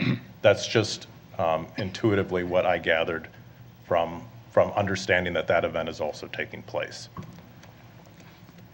I don't know if that is helpful or not. What is the timing of that event again, the 3rd and the 4th? Yep. And then, so Chief, can you explain why July 3rd, what's the reason for the Sunday the 2nd, or July 4th? What's the reasoning against the 3rd? Well, I didn't pick the date. Okay, it's just, there's no like, we can't do it on the 3rd because everybody does something on that day. Okay. I guess the other question that I have, since I've got my time right now, we've been hearing about staffing of police officers and coordinating with other police officers. I mean, we would not be able to utilize only our police officers for this event, correct? President Forney and Commissioner Menz, I don't know where we would get other officers. Okay. I think that there is a deficit of officers across all of the agencies, and especially with the Minneapolis Police Department and the St. Paul Police Department, because they're the largest agencies. And so, you know, everyone's busy on the 4th of July. There's not, you know, there's fireworks in St. Louis Park and other suburban communities. So the sheriff's office is very busy at Lake Minnetonka. I mean, I don't see a surplus of officers that can come to help us. And lastly, so we need, I personally feel like we need to keep our parks safe, especially this year after what happened last year. We need to reset and make sure that we're keeping the park safe. And I want us to really question and wonder, like, what does a fireworks show, does it help Minneapolis citizens, or are there like a lot of people coming from outside of the community? I mean, we said there's 70,000 people that come. I wonder how many of those are residents of Minneapolis and how many are not. I've been to the fireworks shows many times. So I'm really questioning. I want us to do something because it's the 4th of July, but I'm also wondering about Juneteenth. I mean, that's becoming a really big celebration in the city, and sometimes we're not considering that as a big celebration. So what are we, those two holidays are sort of working together at this point in federal, you know, days off and all this stuff. So how are we moving with the changes that are happening around us and also keeping our citizens safe? So that's kind of my biggest concern on this, for sure. So I'm not in support of fireworks. I would like us not to do it, but I'm open to the discussion. And if I could just follow up, President Forney and Commissioner Menz, the shooting that happened at Boom Island last 4th of July was absolutely tragic. Through our investigation, we know that that shooting was in retaliation to other violence that had taken place and was not a random act. But I will say that all of our picnic places throughout the park system on 4th of July are at maximum capacity. And, you know, from a policing perspective, but also from a maintenance and operations perspective, from an events perspective, you know, it's an overwhelmingly busy day. And so we will do everything we can to try to target extra prevention efforts at our picnic sites like Boom Island But there are a lot of picnic sites across the park system that will be very busy on the 4th. Thank you. Commissioner Olson? Yeah, a couple things. Yeah, no, I don't think we need to do fireworks necessarily. There are a lot of issues with them. And, why don't we experiment with laser shows or, couple with music or something like that, or like a drone show? That's probably way more. But yeah, I really think we could experiment. And I don't think fireworks are really integral. And, there are a lot of people who have a lot of issues with them, actually. So, as far as what we do, I think we definitely should do something. I feel like that's why we come together as a city. That's why we come together as a government. We ride out these really long winters without seeing many of our neighbors, and these big summer events are what make people love this city. So and I did just say big summer event, but I think events period. I am really intrigued by, having targeted kind of neighborhood, local events. I think those could be really fruitful and really fun. And, especially with food, and maybe if we partner, if we could maybe allow for, always the responsible liquor guy, but I think that could be fun for folks to, in a safe manner.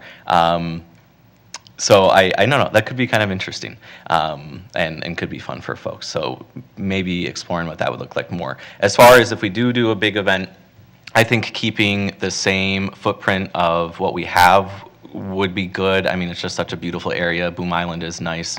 And even though it does kind of run over with Aquatennial, I think, they're different events, and they have a different vibe. So those are just my thoughts. I would say sans fireworks, interested in the neighborhood, and original footprint are what I'm thinking.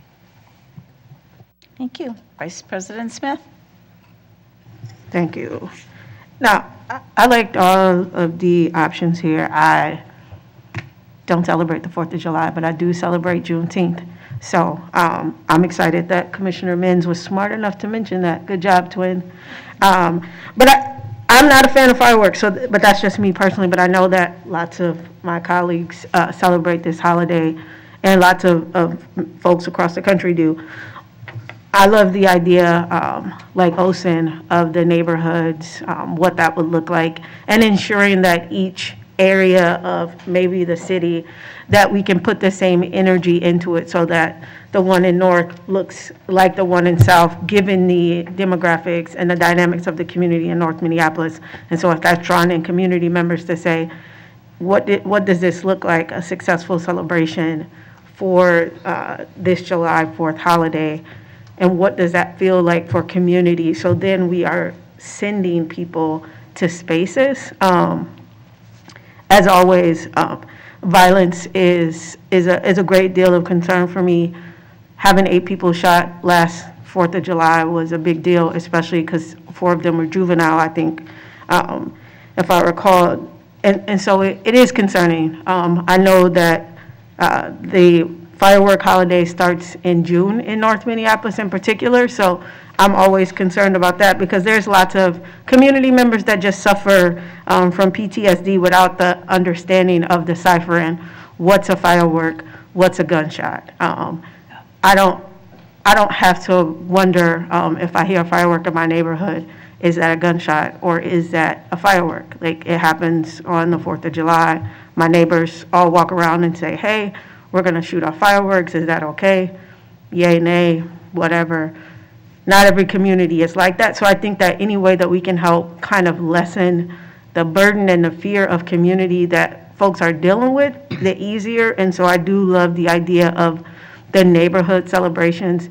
Maybe it's 4 corners of the city, or maybe it's all of our service areas, that we put on these events and bring these resources to community to say, hey, if you live in South, here's a great place to hang out. Here's what the Minneapolis Park and Rec Board is doing. If that isn't what the majority of folks agree with, one thing I would like to do is to consider what Rainville was saying that they're doing their Taste of Minnesota in downtown July 3rd and 4th. If we consider our celebration on the 2nd, then we can kind of advertise and market in partnership with the city, or what does that look like to do a celebration in conjunction with the city?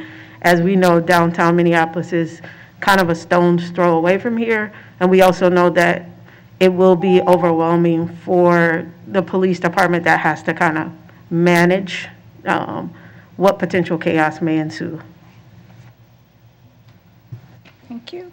Commissioner Alper? Thank you. I'm wondering first if you wouldn't mind bringing back up the slide with the options, and then if you could just quickly just run through the costs again. I was just curious. Sure. If you could repeat that. President Forney, Commissioner Alper, of course. So the first option on the neighborhood celebrations, based on what we've done the past few years, to Commissioner Smith's point, or Vice President Smith's point, we spread those across the city, across the service areas, make sure that there are options all across town. We spent about $6,000 in total. No revenue came in. For the Mill Ruins fireworks footprint, it would be $30,000 in revenue, but $40,000 in expense, so about a $10,000 cost. For Mill Ruins footprint, no fireworks, we anticipate $10,000 in revenue, but about $18,000 in cost. And for a Boom Island Park celebration that includes fireworks, we anticipate about $31,000 in revenue and $35,000 in cost.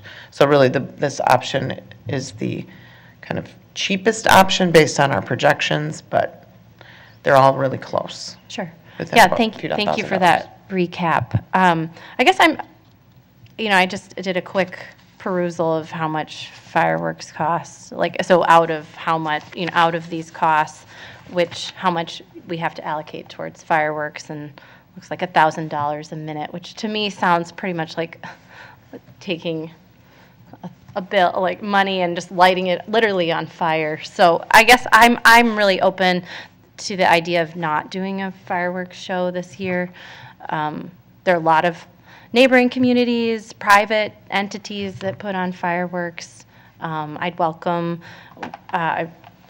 just to piggyback on what Vice President Smith here said about the neighborhood celebrations, like the idea of that on the weekend. Definitely want to do what we can produce that will be safe for our residents, knowing that people will be gathering. I think no matter what, that our parks are going to be full with picnic goers. That sounds lovely, So, not to mention the Taste of Minnesota. So learning about that event makes me think, why compete? Let's just have that happen, and let's do our own thing and complement it. So those would be my main thoughts. Thank you. Thank you. Commissioner Benet? Yes, briefly, I agree we shouldn't compete, so I think that's some emerging information. But I'm going to put in a vote for fireworks, and I think it's because I think a lot of families like mine would always seek out fireworks, and so we'd go to the suburbs. And I think people will still want them. So I think that's a high community interest, in my opinion. And I know it's a pain in the neck, but maybe there's an opportunity with this idea of the 2nd with fireworks, Boom Island, so that it kind of kicks off the Taste of Minnesota stuff, and then we're out, and then we're doing some things on the 4th of July, just patrolling or whatever. So my vote's fireworks. Commissioner Thompson for a second time? Thank you. I just wanted to add about the fireworks, and I appreciate Commissioner Benny's thoughts, and Vice President Smith is the one that made me reminded there's a very different world in North Minneapolis versus the rest of the city at this time of the year. And my heart is racing now just thinking about it, because you can't even drive down certain streets without fear of like a firework getting shot into your car. Like, this is just Dowling. That's just natural. Any one of my neighbors listening, they're probably like, yeah. So my logic behind seeking a citywide parks fireworks is to help usher that very jubilant energy into a singular location that I know it will not kill all the revelry that's on the north side, but there has been a huge uptick since 2020 in my neighborhood, and I can't help but think that some of it correlates to the fact that we don't have a specific fireworks display for the city. That's just the other thing I wanted to say, as my colleagues are all of a certain mind. I just want to, please don't forget how it gets in North Minneapolis. Thank you. Commissioner Schaefer? A couple questions. Director Olson, is this pretty much the biggest event that MPRB does for the community, or has historically done for the community, with that kind of 70,000 number? President Forney and Commissioner Schaefer, yes. Yeah. So we have to acknowledge that this has been part of our history. I don't know the exact year this started, but this has been our gift to the city historically as the event that we've put a lot of time and energy into. I'd like to just recognize that. I think number two, our programming is great, but I do think there's this need for young adults that maybe we don't always meet on 4th of July programming. Whether it's their interest, whether it's 1 p.m. to 5 p.m., whereas I think a citywide event like this would draw our teenagers, would draw our young adults to a centralized location to see what's going on, right? I mean, because you can bike to it, you can walk to it. You don't have to drive to the suburbs. You don't have to, figure out your schedule and check the fireworks schedule. And I think it's been tradition. So I am willing to consider giving up on tradition if this is what my colleagues really feel strongly about and what staff recommend. But I want us to count the cost and to really realize, COVID gives us a chance, right, because we've had to go without. This is the time to cut back if we are going to cut back, because it would be hard to do it, this year and then cut back next year, right? So I think you're wise in really thinking about the options right now. I think if we want to I think this is a chance for the city council and the park board to really work a little closer. If this Taste of Minnesota is going to be a big draw, I'd love to be able to support downtown and have an event that would really, be beneficial to everyone. At the same time, we got to know when their food vendors are open so that our food trucks aren't sitting there not being visited, right? So I think there's a few details that we don't have completely, that were new to us this evening. And, what is the commitment that we can get from MPD, and what would be the best night, to get extra help? But I just, I guess I think it's been a great gift to the city, and it may be time to retire it, but at this point, if we can figure out some of those details, I think it would be a big draw to young people. Commissioner Musich? Thank you, President Forney. It's been very informative for me to hear from my colleagues about their thoughts on this topic, and I appreciate all of you for your frankness this evening. I have never gotten as many complaints about people shooting off rogue fireworks in parks in my district, large, huge aerial fireworks, as I did last year. And I think it's largely because we opted not to have a fireworks show. So people drove to Wisconsin or Iowa or wherever they went, and they bought very big aerial fireworks. And they chose to shoot them off in our parks. And while I'm sure quite a few people really enjoyed that, it made me feel scared for us that someone was going to hurt themselves. It also was extremely disruptive to the neighborhoods in which it was occurring. And it happened over many days instead of just on the 4th of July. So at this point, I'm partial to us putting on a fireworks show of some kind.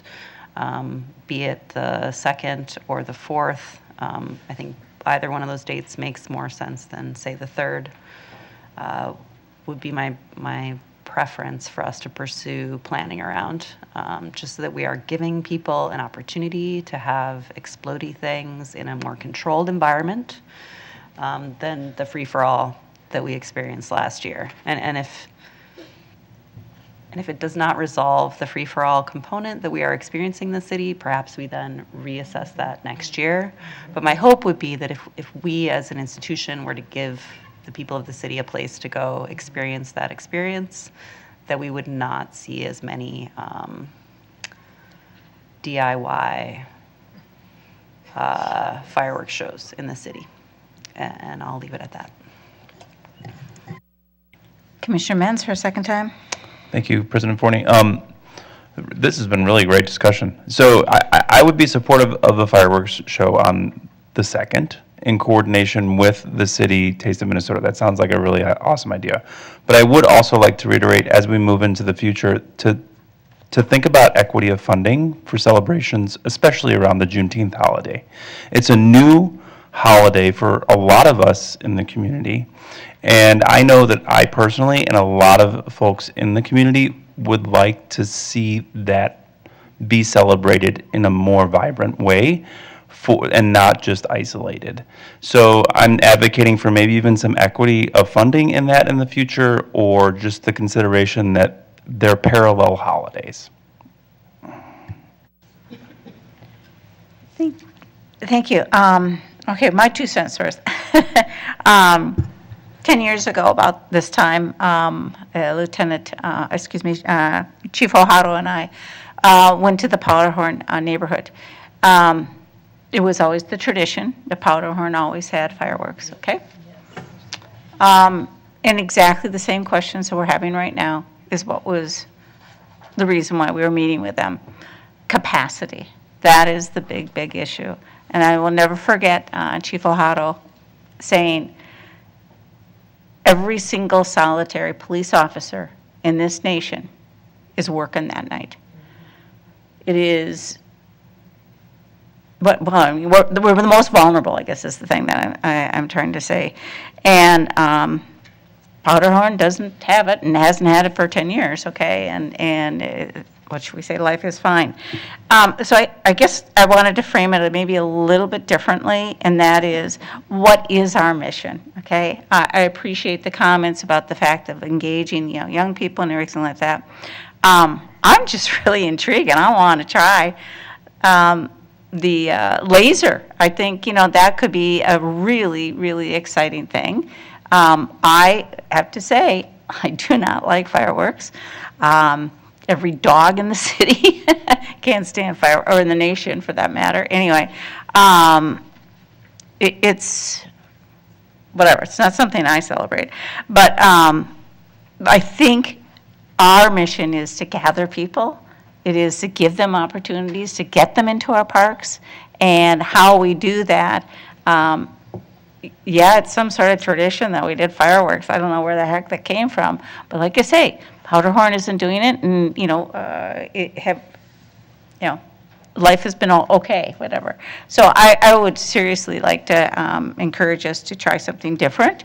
I find it very interesting. I need to say that Councilmember Rainville indicated that he had to leave. He wanted to be a part of hearing what we had to say. But anyway, I think that that's a great opportunity to maybe pair some things with them. But I would really encourage, try something new and different that isn't going to I don't know, whatever. I have, like I say, issues, with the fireworks itself. I think that's all I have for now. And Commissioner Musich again for a second time. Vice President Smith had her light on before me. Oh, I'm sorry. I didn't even see yours. Are you speaking again? Shame, Meg, shame. No, I'm kidding. Listen, I just want to reiterate the plug for Juneteenth. The Park Board does a Juneteenth program at Bethune Park. It'll be again this year, and we'll do it over at Bethune Park this year because the construction won't interfere. So it's a great way, and there's a board, and I sit on the board, not for much longer, but there is a Juneteenth that happens that the Park Board does. It was a pretty big deal. COVID really split a lot of things up, and so I think this is a great way to kind of highlight both events. And again, I'll support what the masses of Minneapolis folks want, of course, with the consideration of community that is oftentimes left off the table. So I'll always bring that voice. So I appreciate the conversation, and however we're exploring this option. I'm still going to opt in for tagging on to the Taste of Minnesota. Commissioner Musis for a second time. Thank you, President Forney. Since I too was involved in the conversations around discontinuation of the fireworks at Powderhorn, part of what we had said to the people of Minneapolis was that we were only going to support one fireworks event in the city. And that's why we were no longer going to provide fireworks at Powderhorn. So while we took them away, we did not totally take them away from the entire city. We said we would still do them somewhere. And that somewhere has been along the riverfront. So I just wanted to let my colleagues know that that was part of the deal we made with the public when we said no more fireworks at Powderhorn, was that we would continue to provide them, just not in multiple locations. Commissioner Schaefer for a second time. One more comment, so I don't have to email. How about riverboat rides? Either if we do Boom Island, I don't know if there's a way we can engage the river, but I'm just putting that out there for ideas. Thank you, and I guess I will say, I love the fact that we could do something, different and creative, partner with, Pace of Minnesota, and doing the afternoon things, I think is totally ingenious. I do appreciate, though, Commissioner Schaefer's comment about, yes, how do we engage our young people? And I'm intrigued by the laser. So anyway, I don't see any other lights because I think everybody's spoken twice. Thank you so much for the presentation. Hopefully it's given you some guidance. And so our last resolution here, if somebody would please read that. I'll move Resolution 2023-39, resolution authorizing the execution of a purchase agreement with Marilee Hardenberg for the acquisition of 2210 Marshall Street Northeast, Minneapolis, Minnesota, located within the Above the Falls Regional Park for $470,000 and other considerations. Second? Presentation or discussion? Please.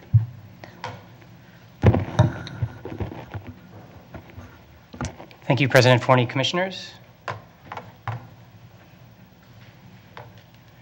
I have a pretty brief presentation, actually on behalf of Real Property Administrator Christine Downey, who has taken ill today, which is a disappointment because she's worked very hard on this, and to not sort of get to bring it to you is kind of sad. But I'll do it instead. We are recommending that the board purchase another piece of property within Above the Falls Regional Park. As you know, we kind of find these from time to time, and when they come forward, we really look to try to strike when the iron's hot, and we try to work very creatively with willing sellers so that we can gradually acquire as envisioned in River First and the Above the Falls Park Plan, so that we can acquire that riverfront and eventually turn it into parkland. The site in question here is actually the one in red with the X on it. That's 2210 Marshall. I'm highlighting 2230 Marshall because we acquired that property a little while ago from the same seller, and I'll get to that in a moment, why that's important. But you'll notice on that east side of the river, up against Marshall Avenue, Lowry Avenue is the bridge crossing the river at the top of your screen. That stretch of land is turning more and more green as we go along. So we are, again, continuing to purchase sort of parcel by parcel as things become available. So the subject of this action is that 2210 Marshall property in red. Here's a bit of a zoom in. The parcel does have a building on it. It is sitting between two parcels that are still privately owned that do have buildings on them, but you can see just to the north of the screen that vacant piece of land that is Park Board owned. So we're again starting to fill in those missing teeth, as it were. This is what is sitting on the property. It's a cute little building with a tiny little driveway that is actually being used as a residential rental right now. So there's just sort of one residential unit sitting there, even though it does look like a commercial storefront. It's being leased as residential. So a little bit of a history on this particular property. Back in 2018, we actually were able to purchase 2230 Marshall, just to the north of this property, from Mary Lee Hardenberg. And at that time, the board approved that we enter into a 5-year right of first refusal agreement with Ms. Hardenberg for this other property that she owned. So we essentially authorized the payment to her in advance of $5,000 a year to hold that right of first refusal. In early 2022, Mary Lee Hardenberg did come to us and say that she was interested in selling her other property. So we began having conversations with her about that. In fall of 2022, we ordered an appraisal, which the value opinion for that parcel was $525,000. And that is largely because the highest and best use for the property, if, say, a private developer were to purchase it, they'd be able to put a 3-story multifamily development with up to 23 apartment units on there because of the existing zoning. So it's a fairly high value for this half-acre property, but that is because of what the possibility is that could happen there. Ms. Hardenberg is just sort of thrilled to be working with us, and so she essentially accepted the appraisal as is, face value, but then also worked with us to find some other advantageous ways of approaching the purchase of this property, both to her benefit and the park board's. So we've negotiated the terms of the sale in January and are bringing that to you this evening. So very quickly, the basic terms of the sale are based on that $525,000 appraisal, from which we subtract the $25,000 we have already paid her in the right of first refusal payments. So those were essentially in advance over the past 5 years to secure this property at this time. In addition, the owner wishes to essentially reduce the actual price of that property by $30,000, which she can then take as a charitable contribution to the park board. So that's a benefit that sometimes sellers see in working with a public entity rather than selling to the private sector. So the cash outlay that the park board would pay to the owner under this resolution is $470,000. In addition to sort of soften the blow to us, but also to limit the tax burden on the seller, we're going to make an initial payment of $126,000 and then subsequent payments over 4 years to spread out that tax burden. There is some interest on that remaining balance as it shrinks over the 4 years, but the interest actually comes out to less than the donation amount. So we're kind of breaking even on that whole deal by pushing it out over a few years. It allows us to make sure that our acquisition funds are solvent over those 4 years, so we're not outlaying everything all at once.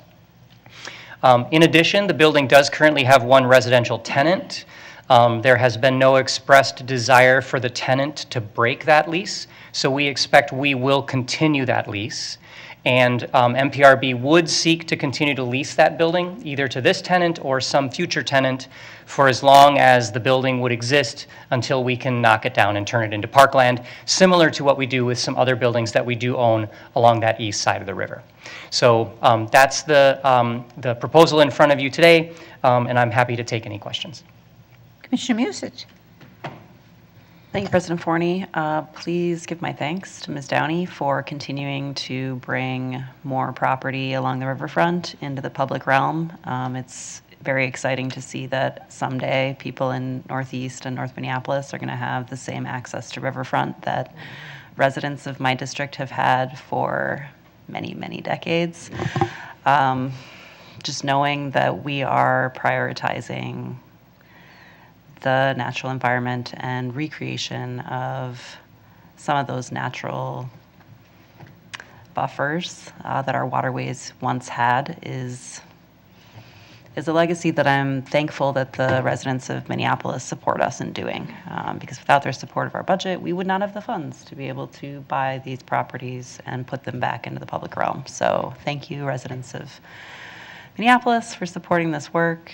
Thank you to Adam and your staff for continuing to advance the work that's called for in the master plans to make this happen. And I will be supporting this motion. Thanks. Commissioner Menz.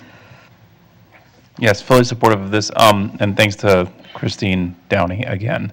And I think that we should maybe have like an employee of the meeting. I mean, Christine also was very instrumental in the 1925 East River Road easement. So if she's at home listening. Thank you. What do we rent it, like, I'm assuming we're going to keep it fair market like we do with the other place on Marshall, that we're not going to increase the rent on the tenant, and we would seek another tenant if they decide to break that lease? Is that what I'm hearing? Yeah, President Forney, Commissioner Menz, I unfortunately don't know the terms of the current lease, which is something that we would kind of discover during our due diligence period, which begins should you approve this resolution. I would expect that we would honor the existing lease, and then if there were lease renewals or if there were then a vacancy and we needed to release the property, then certainly we would look at fair market rates similar to what we do when commercial properties come up through our management company. They help us understand what an appropriate lease rate is. Commissioner Elper. Thank you. Since I wasn't going to ask anything, I'm supportive of this resolution, but since you brought up fair market rate, I guess I'm wondering, there's such a huge need for affordable housing in Minneapolis. Like, why couldn't we offer it to, in our, as a public entity that serves the citizens of Minneapolis, why not offer it at 30% area median income? And it actually makes me wonder why we're not doing something like that with our other properties that are similar in this same context. I would love to see that happen. Could you speak to that?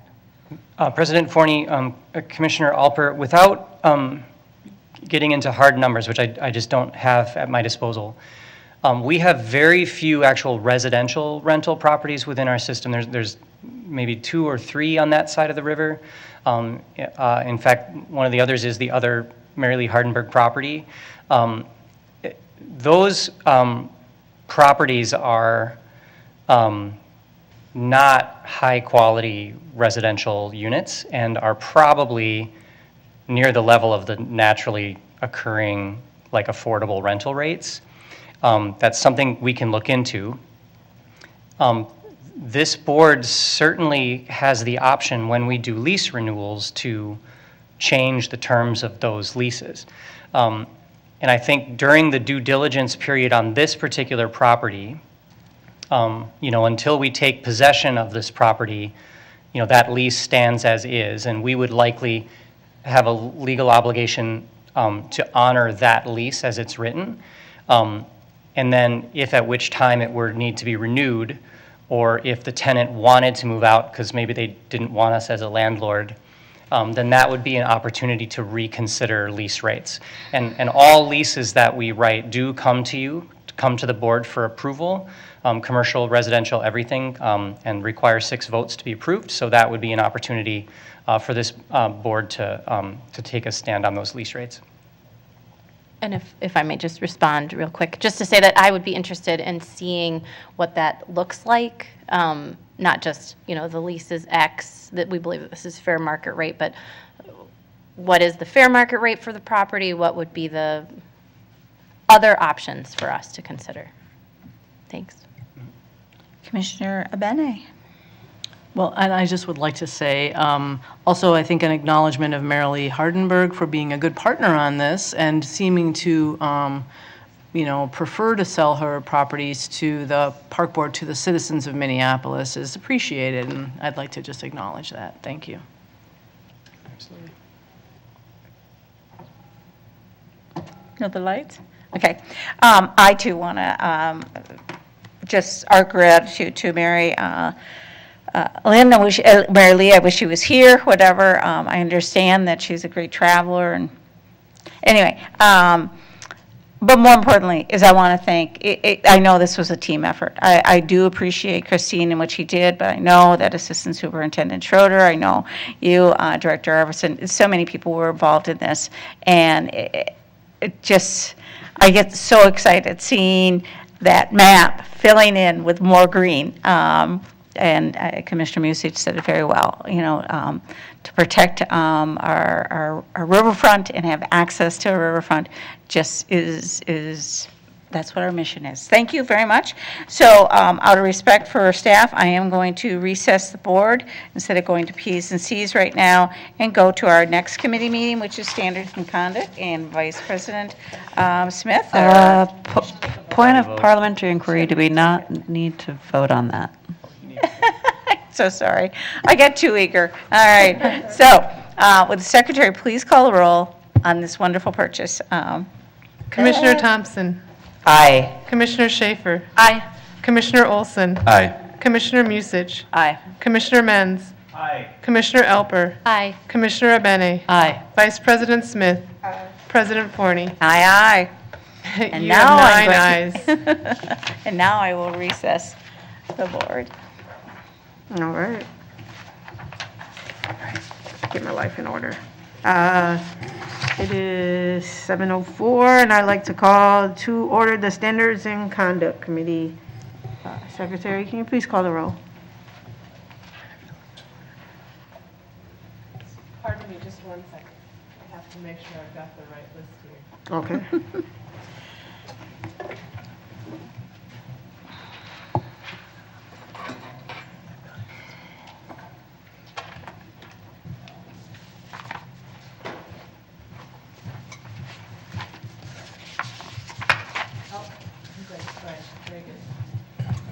Thank you for your patience, Chair Smith.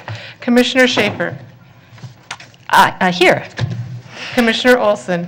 Here. Commissioner Abene. Present. Vice Chair Musich. Chair Smith. Not here. No, here. You have a quorum. All right, thank you. Can I have a motion for approval of the agenda? So moved? All right, all those in favor? Aye. Opposed? No. Okay.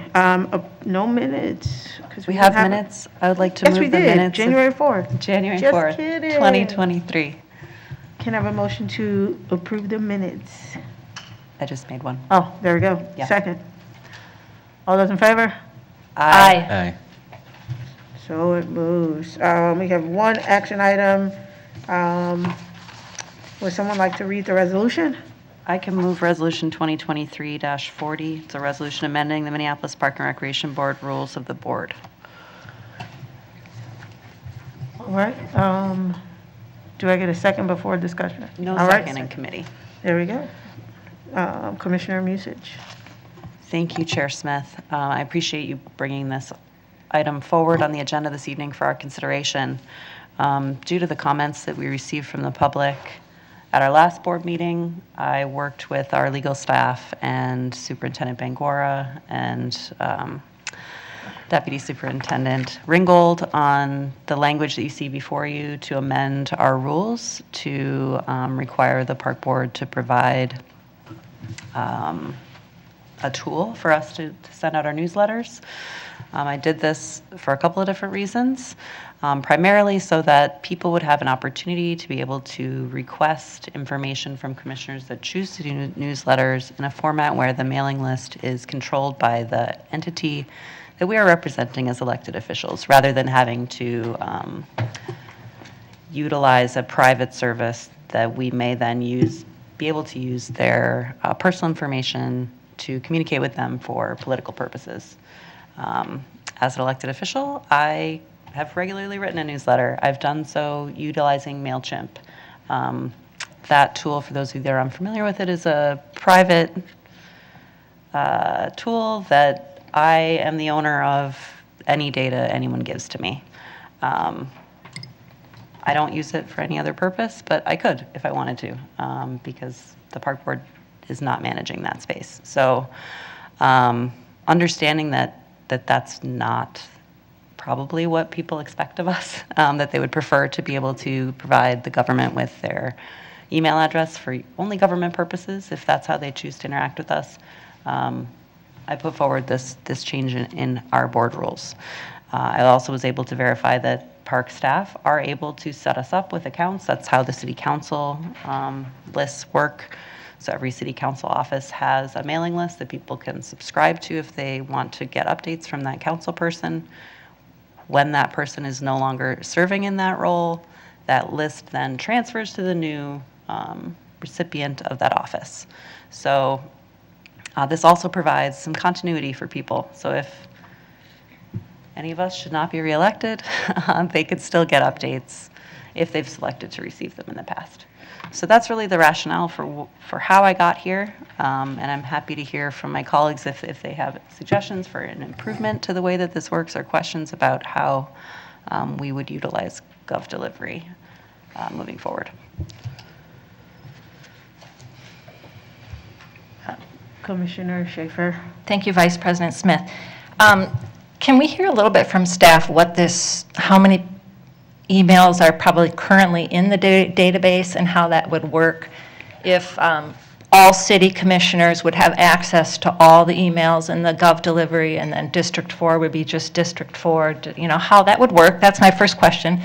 And then I guess the second question is, how do we as commissioners who have developed our own personal private database of people that have requested or opted into our newsletters currently, I think there's data practices uses that you cannot just transfer those names, and I don't think I'd want to transfer those names unless the person resubscribed.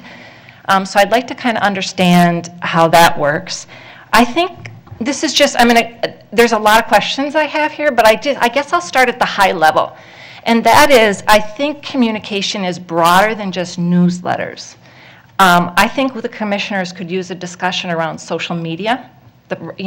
What topics are appropriate for park commissioners to talk about on social media, and where should we keep our personal comments about other things? I think that might be one thing.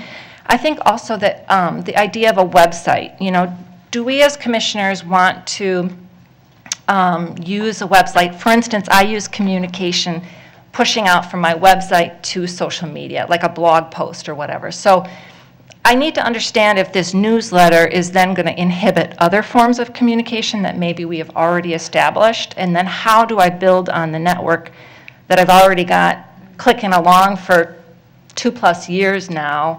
How do I feel like I might be starting from zero, but maybe not. So my only point I want to make is I feel like this amendment is a little reactionary to the situation that we had. And I think we could be a lot more proactive in looking at this issue on a broader level and really target 2026, when the new board takes over, to have these systems clicking along and ready to go. And so that gives us a year and a half, or however long we are, I don't know the time frame here, but so that we don't have to, as commissioners, invest time in switching in midstream, I guess is my own thought process, because I do think some of these broader communication tools should be just talked about, and understood clearly.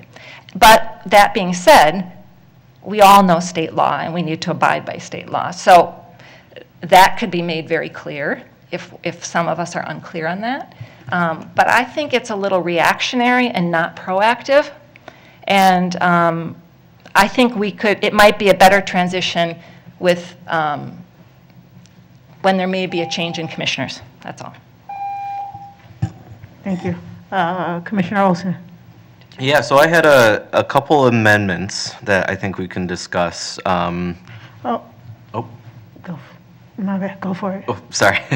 And so my first amendment that I'd like to offer is Commissioner shall, so this is how it would read. It would read, Commissioners shall be provided with Minneapolis Park and Recreation Board tools and the MPRB email subscription services platform to send newsletters to their constituents. And then the rest would be the same. I would be deleting the word use and deleting the word provided after MPRB. And so do we then have to move into discussion of that? Are you moving it as a resolution? An amendment. Are you moving it as an amendment to the resolution? Yes. Okay, so now you have a resolution. Sorry. Go for it, Stephanie. You're the We now vice. have a resolution on the floor, so that's what we would be speaking to. Anyone with their lights on now. Yeah. All right. All right, so to my amendment, so my thought behind this is kind of similar to a little bit off of what Rep. Schaefer was saying there. So the first one, it's kind of, it's we shall use this tool with all of our newsletters.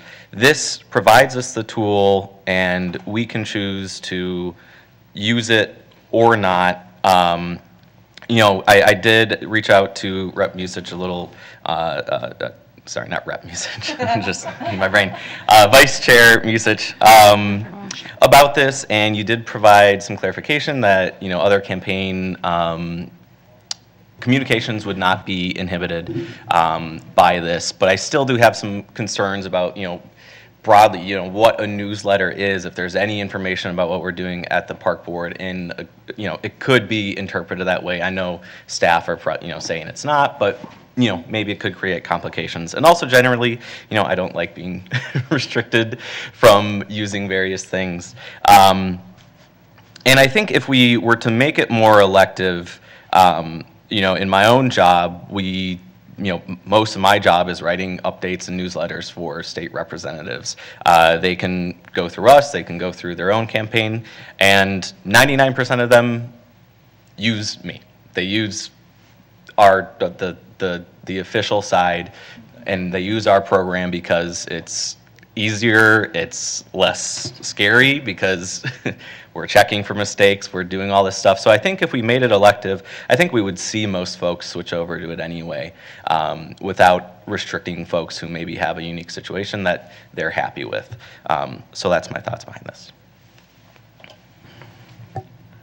Vice Chair Schaefer. Musich. Oh, Musich. Sorry, Schaefer.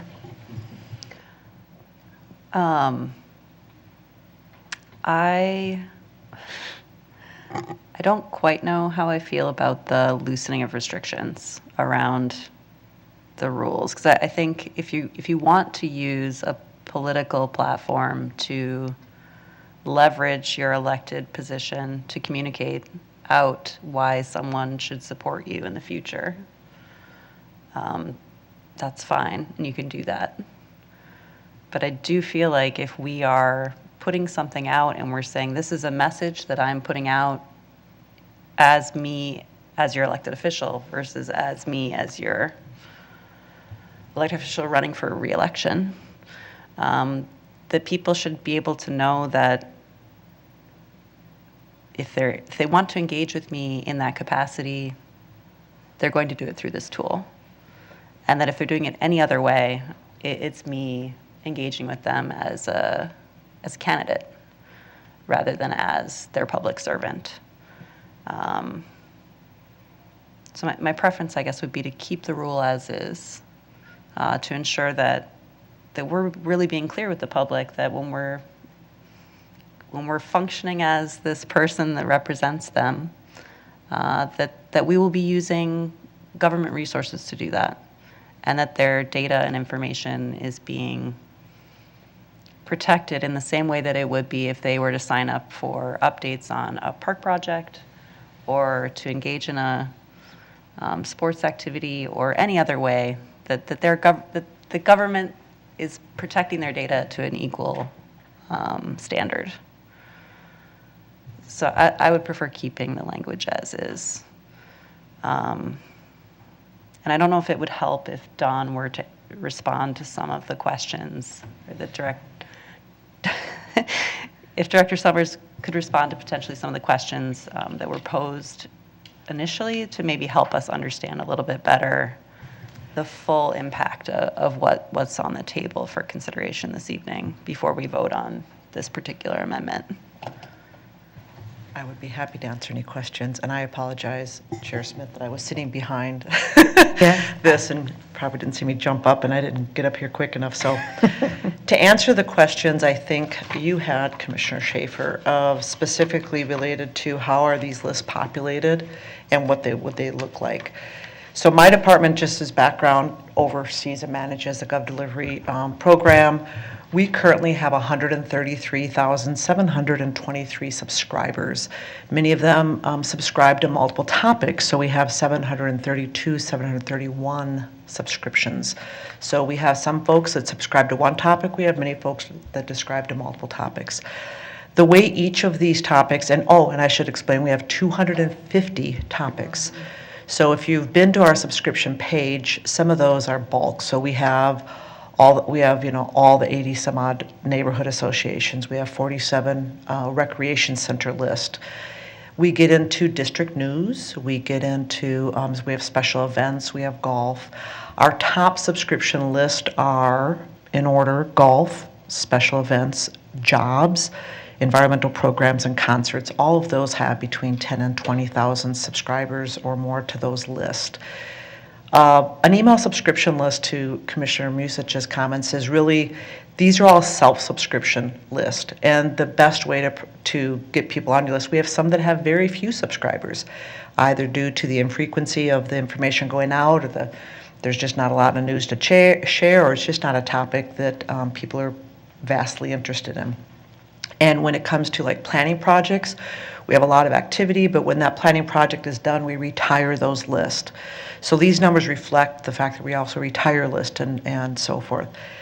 So to your question of what access to what list, if this is approved and if this goes forward, I would see that our subscription list would be added by either 7 or 9 topics.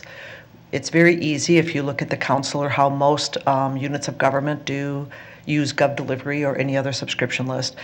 There would be a District 1 and the name after that commissioner. In this case, it would be Commissioner Menz, but 20 years from now, who knows who it would be. But that list gets developed. It's District 1 through 6 with a name behind it. And the only thing that changes every election cycle is if there's a different name behind it.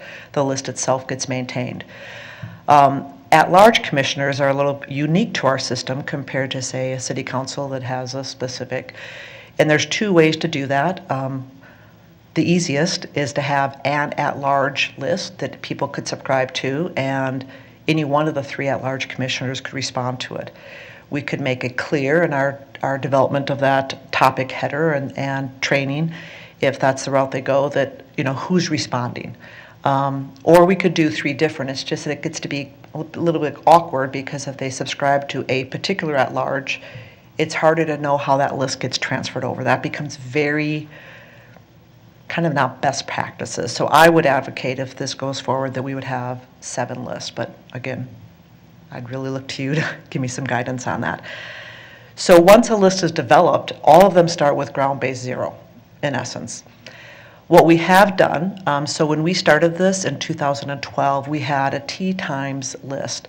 So what we did, when you have an existing email list, such as Commissioner Musich, you can reach out to that list and ask them to subscribe or link over. You can also download the list, and your first GovDelivery is, you have now been moved from a prior list to this list. If you choose to unsubscribe, please use the button below. The purpose of subscription lists is to make sure that it's always in control of the subscriber. Every one of the GovD platforms, and I'm sure you all get them, have that. If you wish to unsubscribe, there's a button on the bottom. So they all start with ground-based 0. The reason some of our lists, like golf, special events in particular, movies, are so robust is that they're promoted that way. There's a lot of information that goes out. They're promoted through other channels, or they're on, customer service has some things on events on business cards when out in the parks, and so there's a lot of things we could do. So if we do create those topic lists, what I would say, and I think the way the wording is with the resolution or the rule change, is that the topic list would exist whether or not you choose to do them. I understand might be some thoughts on that, but they would exist, but realize that there would not most likely be a whole lot of activity if you're not promoting it through other channels. We would have a link, I think Commissioner Musich had suggested a link from each of your web pages onto it. There's things we could do to help drive some things initially, but really it becomes a very organic matter of how these things do. So again, we can transfer things in. We use best practices to do so. We would do that with your list if you have them. Otherwise, like I say, it kind of starts at this base 0 and it grows from there. And then it's just carried over. So it's really through your own promotion, and that is true for every one of our list. I think the other question you had was transfer of names. So I think I answered your questions. If I haven't, please let me know. I think it's a matter of just downloading them and then they need to resubscribe, right? I mean, that's kind of what you explained. But I would be curious, if you had any feedback on social media guidelines, website guidelines, some of those other topics that I brought up. We could certainly provide that. I'm early in the system, and I think I've had some personal conversations with a few of you. Best practices for any governmental organization is to not continue using your campaign platform, whether that is a website, an email list, or a social media account, to continue doing elected official business. That is, in general, a no-no. So, but to maintain them, I mean, what we've seen in other platforms, and Robin, I should give a shout out. Robin is really a resident expert in social media and is a member of a national government social media organization for this very reason. What we see is that a lot of elected officials use both. If they even think they're going to run for re-election, once their election is done, they continue to foster that list and use their channels, and then when their election materials remain this and their others, there really isn't. It's not that you can't have people on both lists. It's just that the information you're sharing should be different. And we could certainly, to your question, we could certainly provide guidance on those things as well. Our social media policy, for instance, only applies to park board staff right now. It does not apply to commissioners. But we'd be happy to provide some best practices for that as well. Thank you, Dawn. Commissioner Benny? Thank you, Chair Smith. So actually, it's funny because I sort of misinterpreted a little bit what Commissioner Olson's amendment was doing. So in the original language, the only thing that I was sort of nitpicking about was the idea that it almost sounded like a commissioner must have a newsletter.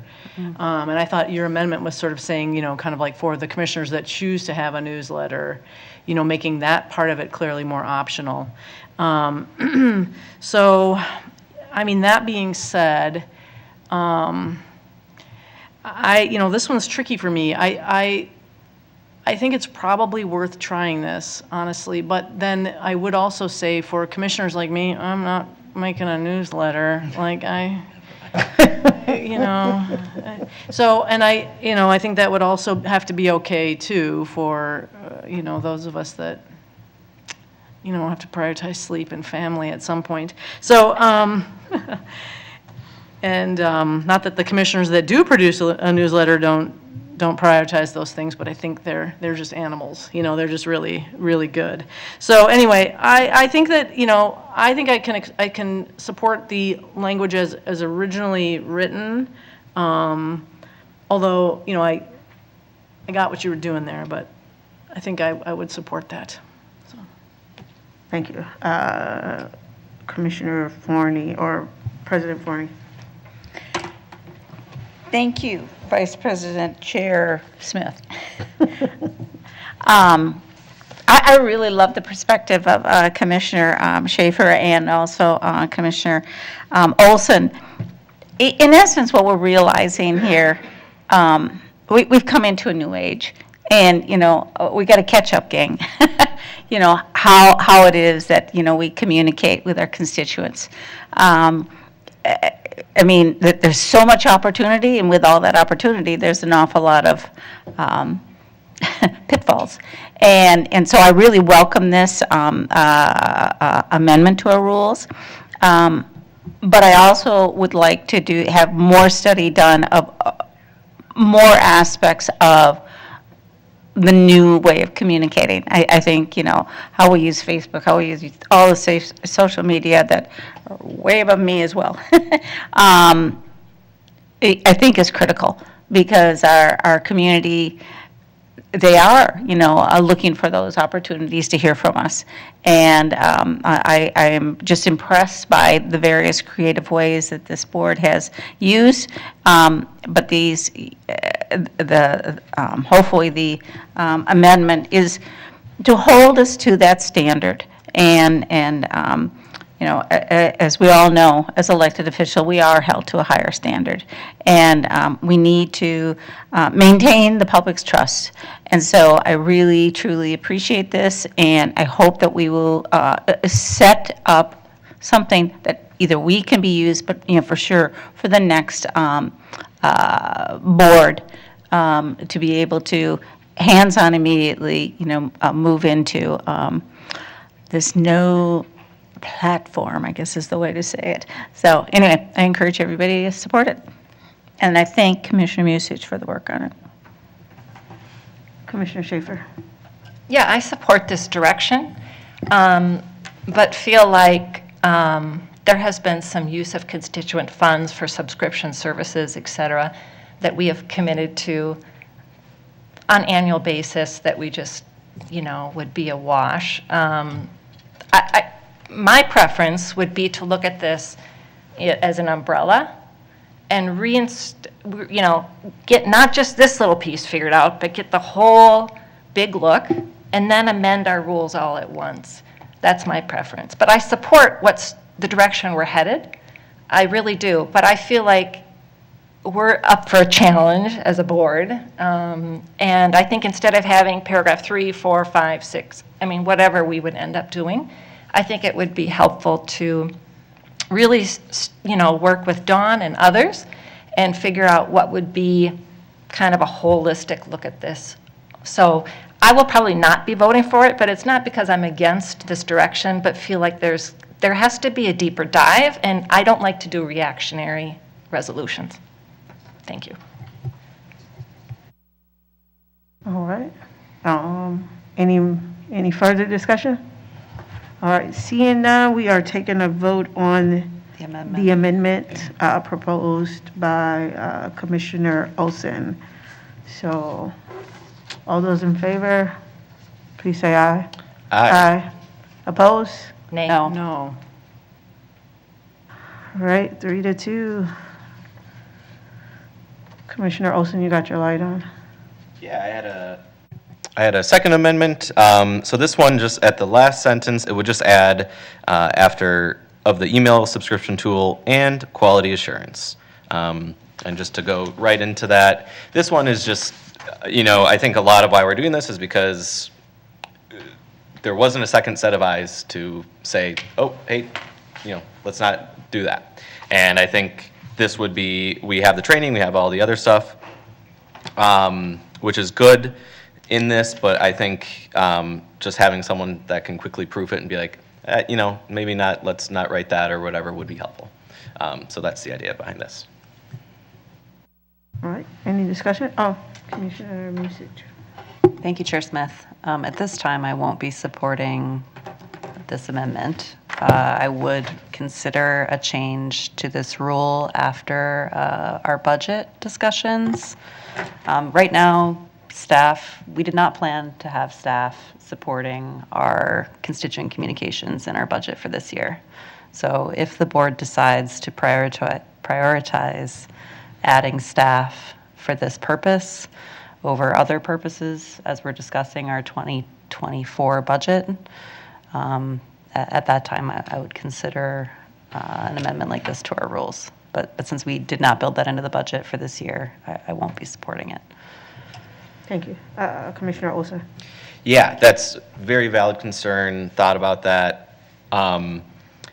It takes like 5 minutes to proof one of these emails. I do several of them every week. It's not a huge extra burden, I would say, and I don't think it would require really extra staff hours. Unless we're sending out like weekly newsletters, which I'm not sure we would all be doing. So I really don't think it would be adding a huge burden, but I do appreciate the concern. I thought about that as well. Commissioner Benny. Thanks for clarifying that, Commissioner Olson. So that's part of, I think, what my hang-up is. Without the holistic solution, what's the proofreading for? Typos or content? That's unclear to me. So what if somebody, now are you fact-checking if someone's talking about rec center hours? But then also, what if somebody has a completely wrong understanding of something that they want to communicate to their constituents? that's a lot of work for the staff to try to support the accuracy of a newsletter. So as it is now, without this amendment, I believe that commissioners will be on their own for the accuracy or the content of the newsletter, including whether or not it's legal, what they're putting out there, which I don't really know how that leaves the park board, but it sure puts the onus on the commissioner to be accurate and right and not try to push that on staff, other than for typos. So I can't support that now without a bigger strategy for communications support, and I totally get what Commissioner Musich is saying about it not being in the budget yet. All right. Well, I am a fan of this amendment because I do think that it's important.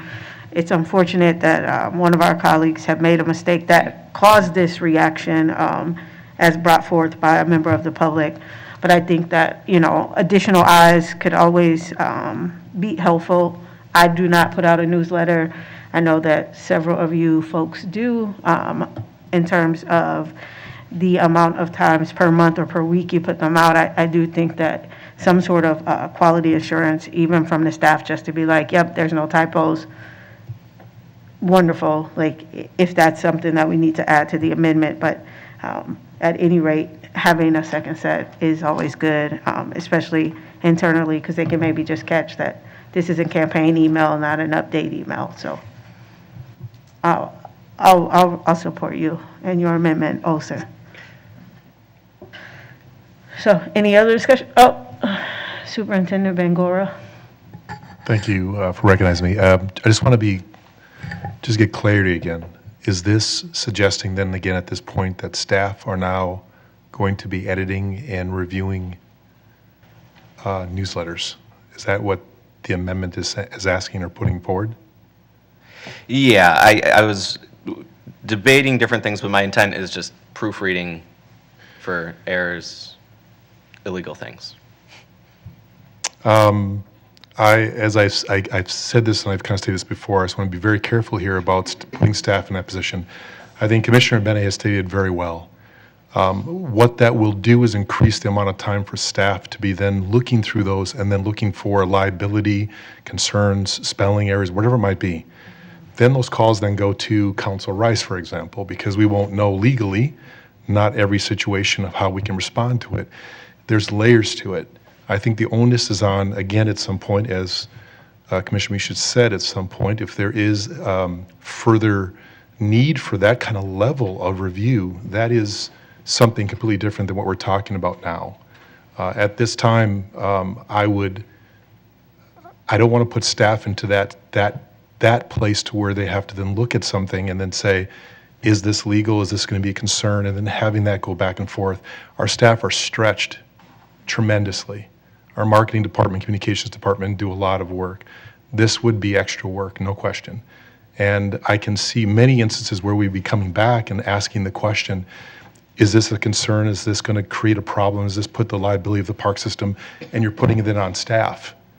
And we don't, and then again, then it would rise to me that I would then call, council, and then we would be then having billable hours of council then looking at this. And so it's concerning. And so I just recommend at this point, has been stated by Commissioner Misch and also by Commissioner Bennett, that this onus at this time I think would be reasonable to be on commissioners. And if there is a question later on about more concern around this, then I think we can have that question, that debate, or the board can then look at the budget.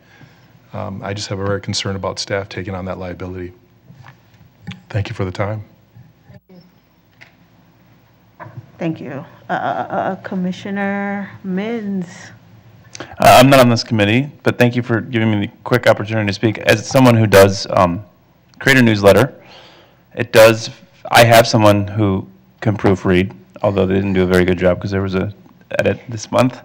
But I set that up on my own, and I do feel uncomfortable with the fact of the park board sort of reviewing my newsletter before I send it out, because there's plenty of things that there might be of disagreement. I mean, some of you might have seen my newsletter. I mean, topics that I'm sharing to the constituents are from my personal perspective. And if it's coming from the park board, that's a completely different realm.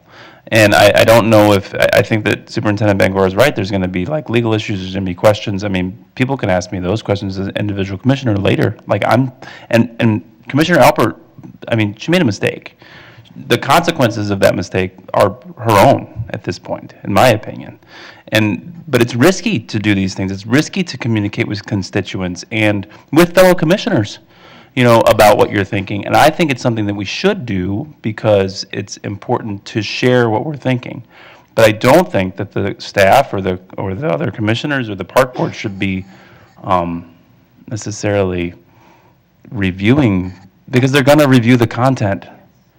I mean, they're not just going to look for whether or not I spell public or pubic. I mean, like, it's going to be reviewed. So as a person who would vote for this next term, I would not be in support of this particular amendment. But I do agree with the direction of trying to figure out how we monitor and manage these services. As someone who does use MailChimp as well, I love it. But it's also risky. It's nerve-wracking to push that send button. So but that's on me. It's not, I don't want the rest of the organization to be at risk for that. All right, well, is that you, Bangor, or Council Rice? Oh, okay. Seeing no more lights, we will move forward with the vote on the amendment. The second amendment, all those in favor, please say aye. Aye. Opposed? Nay. No, respectfully. All right. Now, moving back to the actual original resolution 2023-40. All those in favor of that resolution, please say aye. Aye. Opposed? Nay. All right, that carries. And it looks like Declare us adjourned. we are adjourned at 7:40.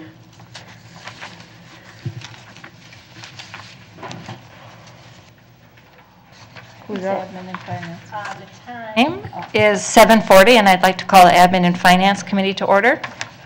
Secretary Ringgold, can you please take the roll call? Vice President Smith. Here. Commissioner Musich. Present. Commissioner Menz. Present. Co-Chair Thompson. Here. Co-Chair Schaefer. Here. You have a quorum. May I have a motion to approve the agenda? So moved. All those in favor, please say aye. Aye. May I have a motion to approve the minutes from the Admin Finance Committee of February 1st, 2023? So moved. All those in favor, please say aye. Aye. We have 2 action items and 1 study report item this evening. May I have a committee member please move Resolution 2023-29? I'll move Resolution 2023-29. It's a resolution approving Amendment Number 1 to lease agreement with the YWCA of Minneapolis for space at North Commons Recreation Center, 1801 James Avenue North, Minneapolis, Minnesota, located within North Commons Park. Great, thank you. Is there any questions, or would anyone like a presentation on this in any way? Basically, it's just modifying the lease so that they can change it. Great. All those in favor of this amendment, please say aye. Aye. Any not in favor? Resolution 2023-29 passes, and we'll move forward to the full committee later. May I have someone move Resolution 2023-38?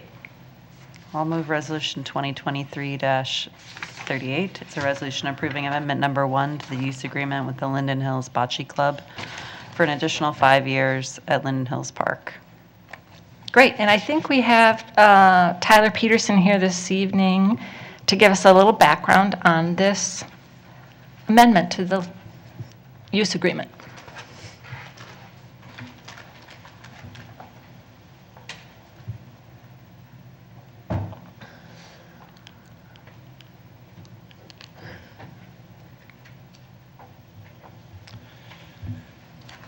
All right, thank you, Chair Schaefer and Commissioners, committee members. I'm just going to run through this real quick. It's fairly simple, fairly straightforward, and really kind of a cool kind of grassroots effort from the Linden Hills neighborhood that we want to kind of keep moving forward with the momentum they've built. So this is an agreement extension. So there's already an agreement in place. The bocce courts, they were constructed in 2018 by contractors and volunteers. It was mostly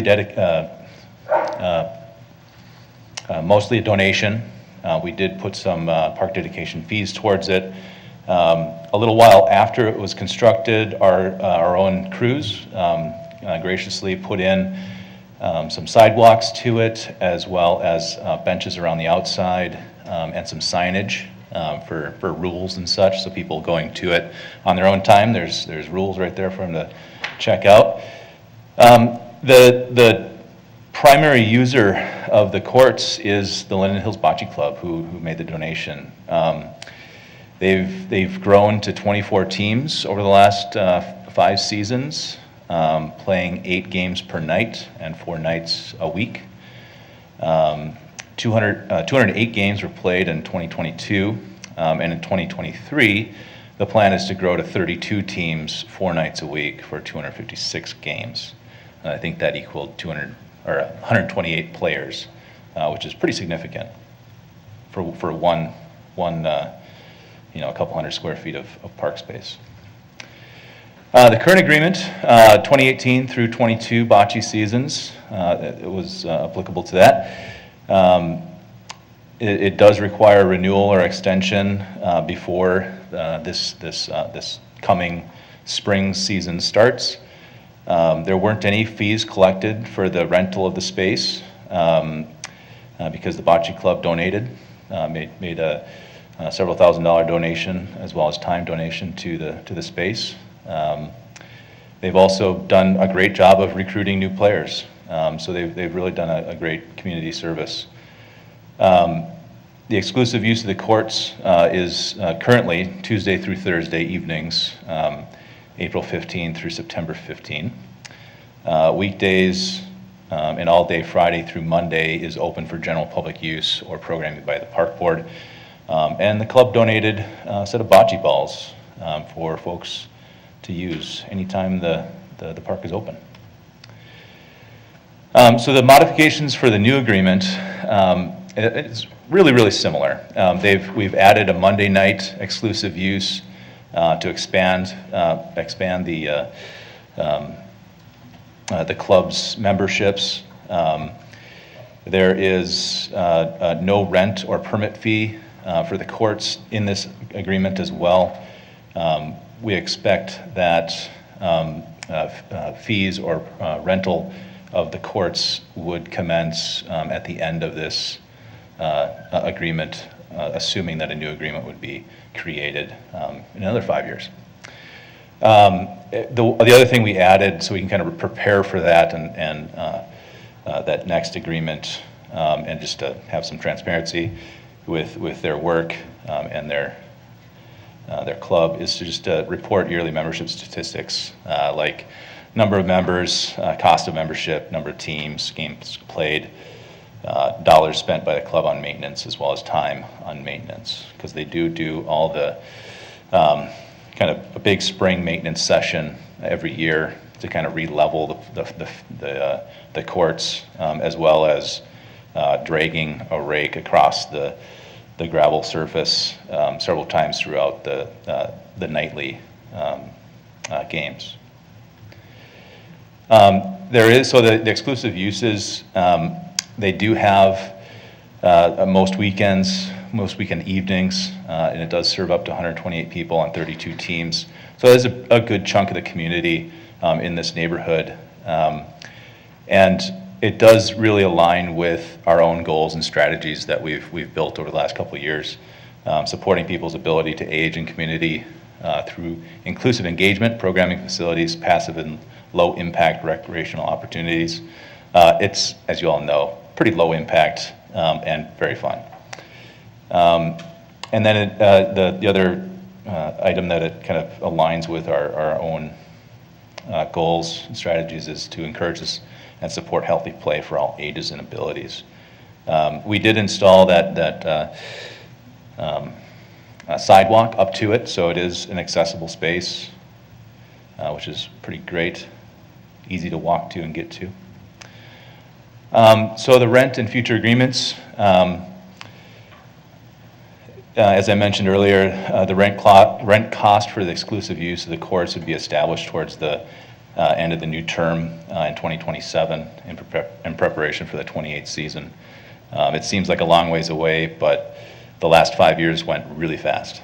A new agreement extension will be required in spring of 28 and may be modified to meet the needs of both parties at that time. So we can kind of adjust as we go, especially knowing some of the statistics of their club. And I doubt they're making a ton of money on this, if any. So it'd be good to kind of just see where that's at and do a rental agreement or some type of agreement that is reflective of that. And should a participation grow, outgrow the 2 current courts, there's additional space for another pair of courts next to it that can be really considered at any time. The agreement wouldn't prohibit that. And that's what I got. Thank you.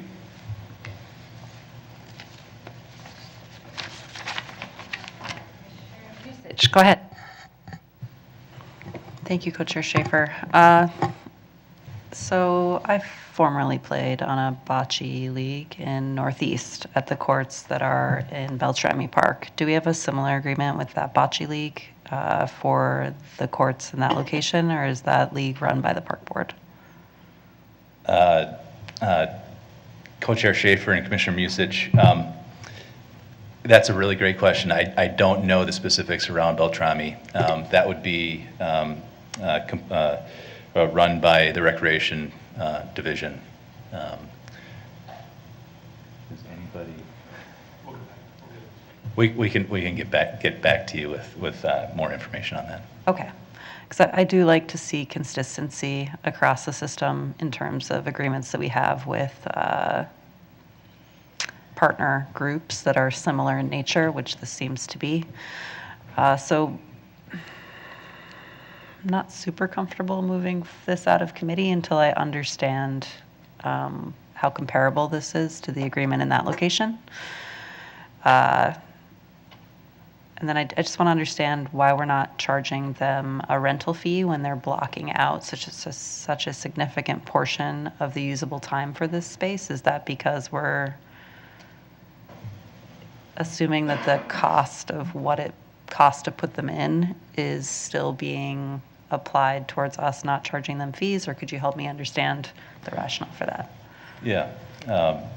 Chair Schaefer, Commissioner Musich, I can't really speak to the bulk of that comment, unfortunately. But I would say that this is a growing sport and a growing club. And I think if we charged folks the $30 an hour, I believe it was, that they charge at Beltrami, at least that's the information I got from folks in Recreation, that's a significant cost to them and might be prohibitive to them actually growing the sport, which does make quite a bit of impact to neighbors having something enjoyable to do throughout the weekend, throughout the week.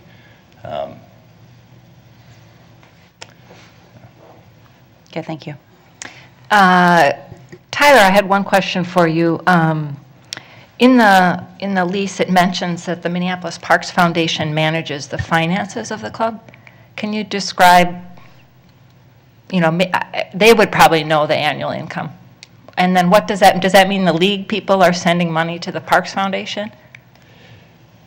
Chair Schaefer, I don't know the relationship between the club and the Parks Foundation, other than they manage, or they did manage the donation agreement pieces, so they were the financial partner for that, so they could make those donations. Sure. Because the club is not, I don't believe they're a 501(c)(3) or anything like that.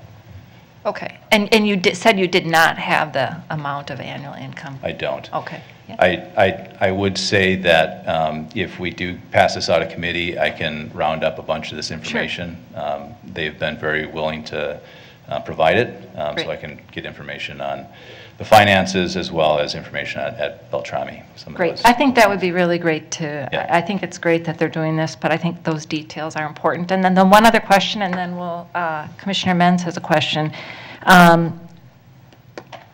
I tried to find them online, like do a search, I can't find them online. Are they publicly posting about their league in the park, so if others want to join? I mean, obviously, it's a snowball effect, but, you know, we want to try to have that kind of equity of access as much as we can.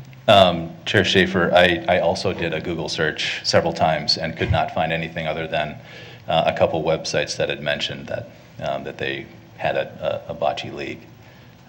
So I'm very happy to dig into that a little bit more. Thank you. Commissioner Menz. Thanks, Commissioner. Chair Schaefer? Yes.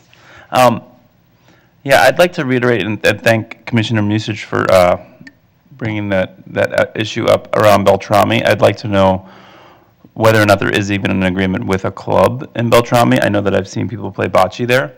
And if not, maybe the Linden Hills Club is willing to sort of do some outreach and help facilitate equity at the bocce courts within the city.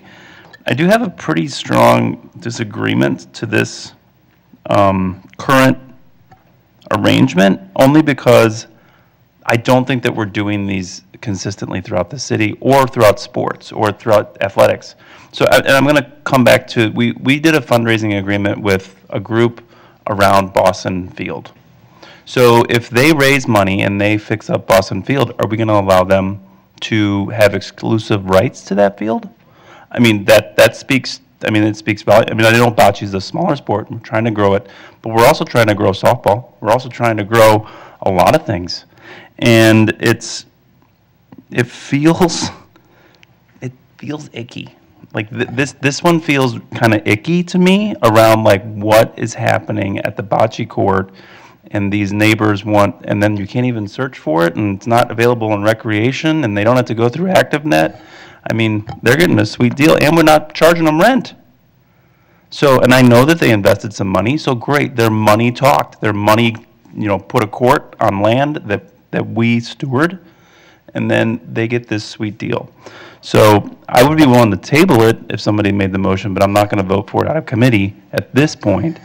But I do think that these types of creative agreements are something that we do need at times. This might not be the right one because it's not equitable and it's not intentional and thought through like how it applies to the rest of the system. But we do need to be partnering with small groups like this and allowing them access to the park. So I don't want, Tyler, I don't want you or anybody else to think that I'm opposed to these agreements in general. I think we need to turn the keys over to the public sometimes, a lot of times.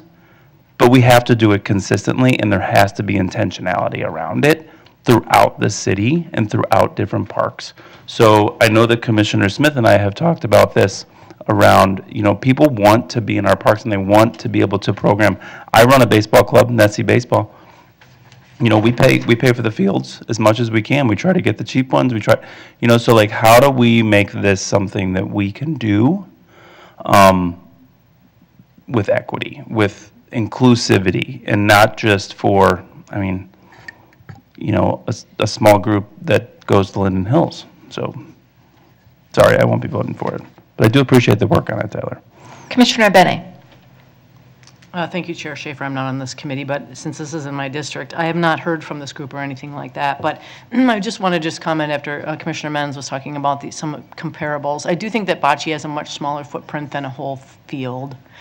But I hear what you're saying. I think there should be consistency with these things. And I think I've heard, too, isn't there like a rugby club somewhere like in Northeast Columbia or something like that? So I think that maybe cricket. Yeah. Okay. So I knew it was British. So anyway, I think if we could look at some consistency around this. But I do think that this is exactly what we want. There's the mission. We've talked about the mission tonight. How do we get people to our parks to recreate? This is cool. So, Commissioner Thompson. Thank you so much. I have said this to many people in the course of the last year that I feel like I have to be consistent with myself. And to support this would not be consistent with myself in terms of wanting to make sure exactly the things that Commissioner Menz was talking about, Commissioner Musich brought up. I don't have issues with people creating and enjoying a bocce club. I just really feel like it's important for us to be mindful of all these things. So if there's already a couple of red flag questions that we don't have answers to, I was going to make a motion to postpone to our next admin finance meeting so we can just get a little more clarity, and then also not have this discussion go on forever with answers we don't have. Seconded. Yeah. Commissioner Musich, did you have a second comment? Or first comment? Thank you for calling on me. I'd like to speak to the motion to postpone, which I believe under Robert's rules I'm able to do. Parliamentarian rights. Or is it a non-discussable motion? The motion to postpone may be non-debatable, but as I look it up, it might be faster if you... Okay, well, while he's looking that up so that we have that information for future reference, when we do have this come before us, after it's been postponed, if it does get postponed, I'd love for the club to consider as part of the agreement with us, ensuring that the information about how to participate is made publicly available, both through ActiveNet and whatever other methods they deem appropriate. Because it's very hard for some people to find things. And that was one of my biggest frustrations before I got on the board, was figuring out how to get my kid involved in things I saw happening that I couldn't find anywhere. So yeah, that was all I wanted to share.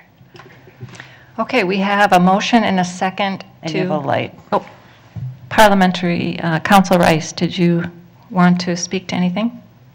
The light is Commissioner Menz. I'm just wondering if I would support a motion to postpone. I think it's important for us to get this done. You're right, a motion to postpone is debatable. Sweet.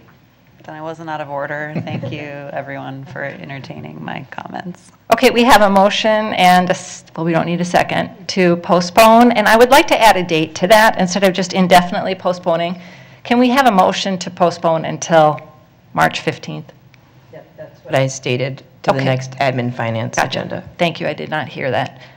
Also, all those in favor of postponing until next 2 weeks from now, March 15th for admin finance, please say aye.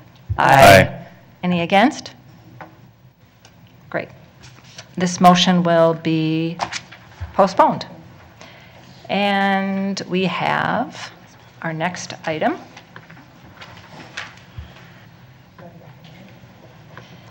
I'm excited about this one.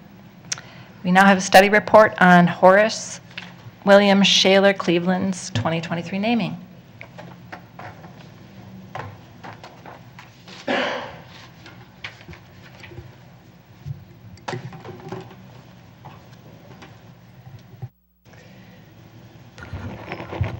Thank you, Co-Chair Schaefer. Commissioners, tonight I'm going to give a brief presentation on the naming nomination for Horace W.S. Cleveland for an overlook. And the reason why I'm actually coming tonight to just give you kind of an overview of it is that the timing is a little bit off in terms of how we would typically do it. So before I get everybody geared up for a public hearing, I want to make sure that there isn't going to be any concerns in terms of how we're proposing to approach this. So first of all, just some overarching nomination details. This would be an overlook at 24 East 44th Street and West River Parkway. I'll show you a map of that in a moment. And it would be the Horace W.S. Cleveland Overlook. For a few of you, Commissioner Musich, former Commissioner Liz Walensky, know that I actually put out an email to the nominators to say, hey, what is the exact name you were looking for? I did speak with former Commissioner Vreeland yesterday, and it is Horace W.S. Cleveland Overlook is what we would be going for. So this was originally submitted in 2014. And at that point, it was kind of a large scale, maybe the gorge itself, maybe a portion of the gorge. And then when it was resubmitted in 2017, it got more narrow, and it focused on 44th and the West River Parkway location. It was submitted by 3 commissioners, Commissioner Vreeland, Commissioner Musich, and Commissioner Walensky at the time. So to give you a sense of where this location would be, I'm going to just scoot over here a little bit.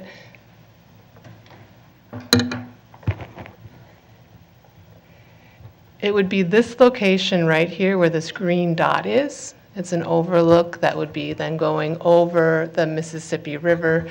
It's also a trailhead for the Winchell Trail. That would be the location of it. Just to give you a little orientation, of course, this is the Mississippi River, that's West River Parkway, and this road right here is 44th, just to orient you. The nomination does a very good job of articulating some of the key significance of Horace W.S. Cleveland. I would give a greater presentation on him at our next meeting when we'd actually do the public hearing. But he was a landscape architect. You've heard David Smith talk about him earlier this year. He was kind of wondering where this nomination had gone, which is in part sparked where we're at the moment. But one of the most notable things is quite soon after the Minneapolis Park and Recreation Board was formed. At the time, it would have just been the Minneapolis Park Board. Recreation wasn't in the title yet. He was commissioned to provide some initial thinking to the board in terms of what the park system might look like, where it might evolve to, and laid out suggestions for a system of parks and parkways for the city of Minneapolis. And the map that is on this slide is the map that was in that early work that he had done. And you can see it is the beginning of what we now call the Grand Rounds. It lays out the concept of the linear park system as well as really signature parks. I've always thought it's interesting that it focuses so much on North and Northeast Minneapolis in kind of its context of what it shows. So certainly has that importance in terms of somebody who has contributed significantly to the Minneapolis park system. This is a nomination that dates back originally to 2014 and then renewed in 2017 with some additional clarity. You've been through a little bit of conversation so far on naming, and you know that when we name after a person, you have to have a 2-year wait period. We've satisfied the 2-year wait period at this point most clearly. What didn't happen is within 6 months, say, of that last nomination, we didn't hold the public hearing that quickly. And that is part of what our procedure and policy says. We are suggesting that we move forward and we actually hold 2 public hearings. We'd like to hold one on March 15th, and we'd like to hold the second one on August 16th. That would then, by August 16th, would start lining us up perfectly with that policy, which we would then have that public hearing 2 months before a final vote, and we'd look to have that final vote in October. The advantage of that is it also puts us in great timing. The American Society for Landscape Architects, their annual conference, their national conference, is here in Minneapolis this year, and that will be in one of the last weekends. I think it's October 25th to like the 27th, if that's, I might have a landscape architect or 2 here who could confirm that. And it just sets it up nicely to have that in place. One of the most kind of well-known landscape architects of our time in terms of setting out that initial vision of the park system, having that in place for that conference. In that concept, we already have some motions in place. You could halt it for me tonight if you wanted to, but I'm hoping you don't. But we already have motions in place to advertise the public hearing for March 15th. We would use our traditional process. It would be in the Star Tribune this weekend. It'll be on Gov Delivery. We'd be sending out to neighborhoods. We began the notification process for that. We've also started the other basics of the general nomination, which is getting all the other people to know that there's a nomination in play. It's important for public hearings for nominations that we have 4 people present. We have to have the district commissioner present. In this case, it would be Commissioner Musich. We also have to have all 3 at-large commissioners present for a naming public hearing. If those 4 folks aren't there, it is an invalid public hearing, and we have to do it again. Okay, so this would also be a great point to let me know if any of those 4 people aren't going to be here on the 15th. Let me know that now so we could schedule that at a different time. But that would be our proposed approach to the hearing and then the vote. I do want to take this moment to let you know that this is not the only naming in play at the moment. We actually have quite a few namings or renamings out there in play as an organization. And we also have perhaps a bigger task to do, which is a new naming policy in general. But just a couple of these you've already heard of or you know about. The Eddie Manderville Chalet at Theodore Worth Park. We would expect that one to come forward for its final public hearing yet this year and hopefully be approved by the end of this year. I think we're looking at November for that time frame. We have in play the change of Excel Field Park to a new name of Excel Energy Park. That's a brand new one that's coming forward. I'm in conversations with Beverly Cotton. She'd like to find a place at North Commons that we could call the Maddie Clark Storytelling Circle. We're trying to figure out the right spot for that. We have a new one, the Rick Recker Trail. That would be along the east bank of the river, basically from kind of the Sheridan down to Boom Island area. Al Whitman's family has reached out looking for a way to honor him within the Minneapolis park system, where that's in play. We've heard recently about the Sibley Park renaming. CPRO site naming is still out and in process. The Central Mississippi Riverfront Regional Park Master Plan actually articulated a new name potentially for the Central Riverfront, so that's something that we would have. And we do have park acquisitions. If you think about Upper Harbor Terminal, for example. If you think about some of these new sites that are coming online, these might be things that also become considerations for namings for you as a board. Policy update, we've been working actually for quite a few years to try to bring forward a policy that would allow for naming rights for monetary value within the Minneapolis park system. And your most recent citywide survey continues to support that idea. We have not been able to get that fully over the finish line and have that approved, but that is something we would like to explore with all of you in hopefully this year. We also don't have a real clear method of removing names when they no longer meet our values as an organization, so trying to provide some good policy direction on that moving forward. A policy would have to have a racial equity lens. We'd have to make sure we're actually providing equitable access to naming of parks or renaming of parks, and then clarification of the process. The process a 2-year process is a difficult process, sometimes to just frankly keep track of, so looking at maybe some clarifications there.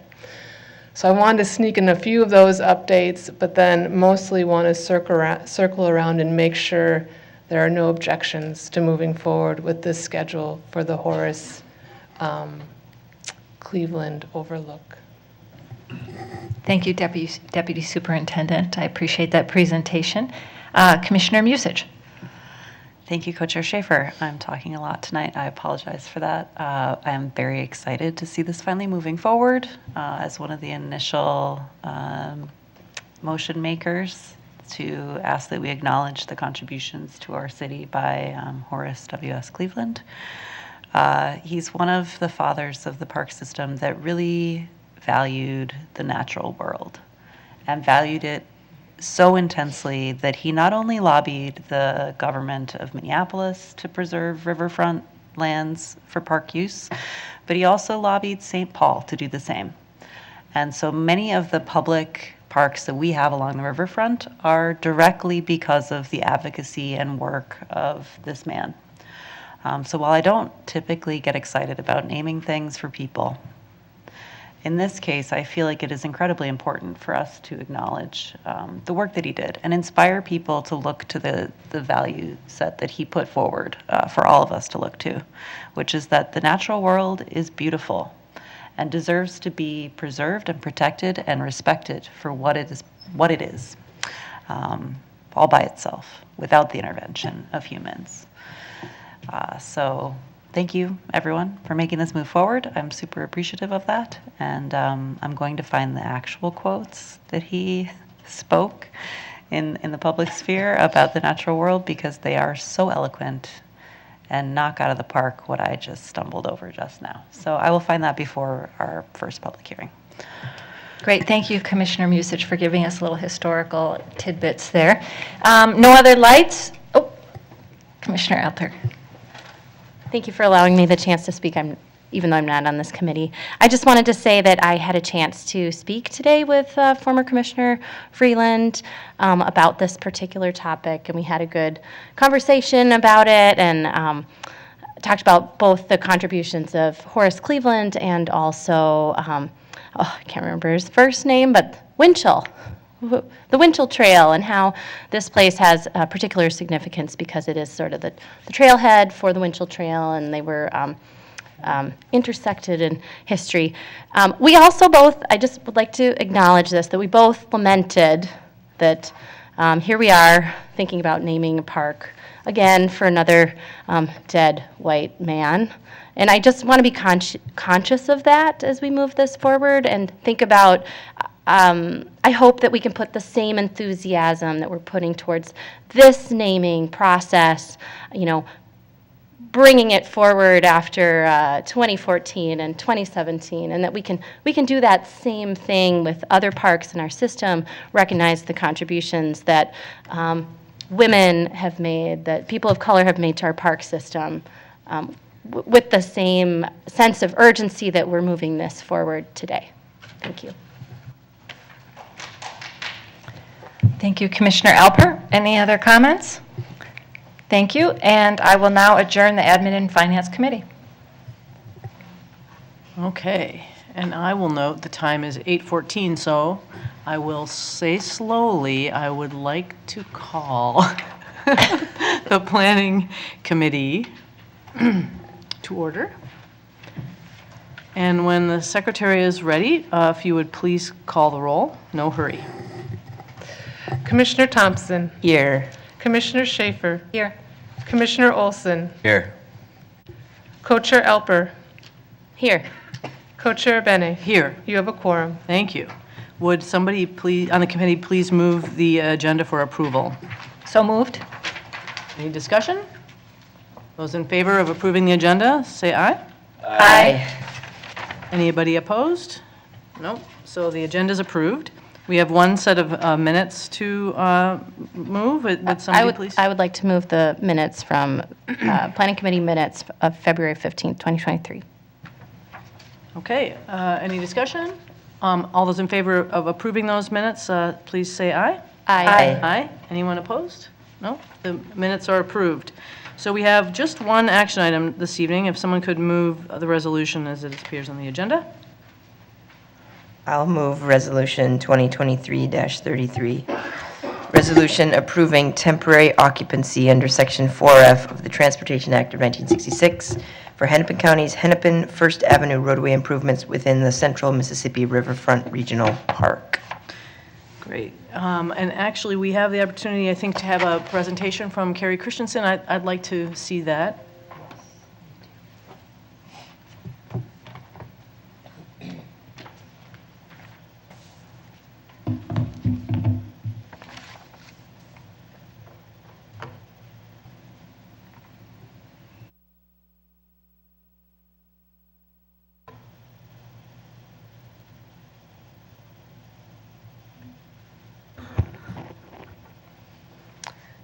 Good evening, Co-Chair Bene, committee members.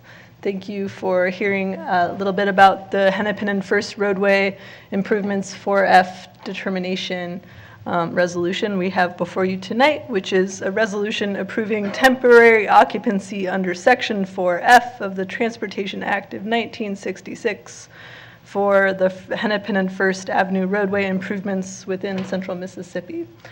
As you may recall, last fall, we brought this project before you just to to bring you up to speed on what has been happening over the last couple of years with design coordination, we will soon be bringing a construction and operations agreement to you, as well as sort of an easement agreement. I anticipate that coming to you in early April. We are hoping to bring all of them tonight, but had to expedite this to keep on the project timeline. So lots of great work happening with the county, and I'm very grateful to Josh Potter in the audience here tonight, who can also answer questions about the project as a whole. I just want to note, which we discussed last fall, this is a larger roadway project. You can see the extent of it along Hennepin and First. The dashed line represents the seam, which was an add-on to their roadway project. And that's also where the 4F kind of determination, with or without the seam going in, would have occurred. And I think, we've got really, because of the seam going in, we've got amazing benefits to our park system in that we're filling a trail gap and basically taking a lane on county roadway. So they're narrowing the roadway in that location, and we're building a trail, and then we're operating that trail. So there's, veritably no impacts to the river. We're not, cutting into the riverbank to build this trail gap. It's a really kind of a win-win, traffic calming, reimagining the street and adding a trail. So just to kind of remind everyone, we've been working on this for a couple of years, lots of different points of coordination. It started with us being on the TAC, the Technical Advisory Committee, or PMT, for the project. I'm not going to go through all of these because we did speak through these last fall, but happy to jump back to them. And that this project does fall under Section 4F. The Central Mississippi Riverfront Regional Park is a resource subject to Section 4F, which is really that when federal funds are used for a project, that there shouldn't be negative impacts to parkland. And I think it's sort of the way I most basically understand it. So for tonight, we are here before you to recommend, really it's a concurrence with temporary occupancy determination. In some ways, temporary occupancy is an exemption. It's sort of saying we're not going to go through this full 4F process, but we are valuing this resource as a 4F resource. And that you can see the bulleted list that was included in your background, but the following actions would result in the temporary occupancy. We're filling an existing gap in the East Bank Trail. We've got a 12-foot wide trail. We're removing an old timber wall that maintenance is happy to remove on Main Street, removing and replacing brick pavers as necessary, removing and replacing the guardrail behind the widened trail. There will be temporary detour routes for the East Bank Trail reconstruction. There's no other features or attributes of the park that will be impacted. Access to the regional park will be maintained adjacent to the intersection or the various intersections. And then stormwater, erosion control, and tree preservation have all been integrated into the design, and Park Board staff has reviewed design concepts right now. I think it's 90% is in our inbox to make sure that all of our comments have been addressed. And then just another sort of quick, if we want to dig deeper into what is temporary occupancy and how is this particular arrangement eligible for it, I won't go into details here, but I do have that information as well. So I will open it up for questions. Thank you. Thank you. Are there any questions about this or any comments? Well, I just have one comment. I actually recognize this is a great collaboration, and it's awesome. And I talked to Mr. Schroeder a little bit about maybe there's just a possibility as you're moving into design of maybe on the Park Board's dime, extending that trail that's ending before Marion Street, just bringing it all the way to that, there's a sort of a natural terminus instead of tapering it down and leaving an old stretch of pavement. Just to look at if that could be looked at and possibly bid with the contract. But otherwise, I think this is, I have no issue with this at all. Co-Chair Bene, thank you for your comment, and perhaps you and I could coordinate offline and just I could graphically kind of make sure I'm clear on your suggestions. So Sure. Thank you. I'll follow up with you. Okay, great. Okay, well, I think we're ready to vote then. All those in favor of approving this signify by saying aye. Aye. That passes. And with that, I'll adjourn the planning committee meeting. I'd like to reconvene the board and bring forward. Your mic is not on. Oh, thank you. I'd like to reconvene the full board and bring forward the action that came out of the Administration and Finance Committee, Resolution 2023-29. If Yes, I will move Resolution 2023-29, resolution approving Amendment Number 1 to lease agreement with the YWCA of Minneapolis for space at North Commons Recreation Center, 1801 James Avenue North, Minneapolis, Minnesota, located within North Commons Park. Second. Thank you. The secretary call a roll, please. Commissioner Thompson. Aye. Commissioner Schaefer. Aye. Commissioner Olson. Aye. Commissioner Musich. Aye. Commissioner Menz. Aye. Commissioner Elper. Aye. Commissioner Abene. Aye. Vice President Smith. Aye. President Forney. Aye. You have 9 ayes. Thank you. Yeah, we'll go to petitions and communications then. And I will start with Commissioner Menz. Oh, I don't need to put my light on for this one. Thank you, President Forney. I won't speak long, but I do want to say that I've been working with a group, and something will be coming to the board in the future around the Southeast Como neighborhood and around the missing link. And there's some really good energy coming for this. And one of the reasons why I'm mentioning it during petitions and communications is because I have been in consistent communication with the constituents who, and some of them may have even reached out to you. But the action that we did today where we bought the land along the river seems to be the action that is missing from the missing link. That it's complicated, it's complex, it's not like right along the river. And we're unsure of where to find that land or what. So I'm working with that group and planning staff, hopefully, to figure out how we can solidify that so that we know which properties we need to acquire. We have a little bit better sense of how we can get that almost 100-year-long project done. So that's one of the things that I'm working on with the community right now. So thanks a lot.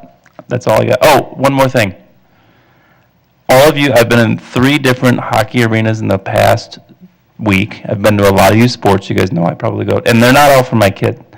But I think that we should all take pride in the facilities that we provide for young people and for families in this city. Because I go to other arenas. I went to an arena on Friday in Hopkins and saw Minneapolis kids playing in a section championship, and they're not programmed at Minneapolis Parks, but they are at Northeast Ice Garden, and they are at Parade Arena, and they are Minneapolis kids who are using our facilities and then going out and demonstrating and having, quality experiences, and we should take pride in that. We should take pride in the fact that 3,000 residents went to St. Louis Park to root on a team that we facilitate in our facilities. That without our facilities, without the quality of our facilities, without people like Emily Wolf and the staff that work at Parade Ice Garden and Larry Umphrey working to make sure that those facilities are open and operational and excellent, that we don't get that joy of our kids representing our city in different places as well. And then to know that we have one of the best ice gardens in the region. And for those of you that don't know, it was in the Mighty Ducks too. But it's a great place, and there's lots of those places around. Thanks a lot, and I just really thank you. Commissioner Schaefer. Excuse me. Yeah, I just want to say thank you to staff for moving along the 28th Street tot lot. This is a park that has been inaccessible for over 2 years, maybe 3 with the 35W reconstruction. They kind of took over the lot or the park. So it's really great to seeing that coming back online.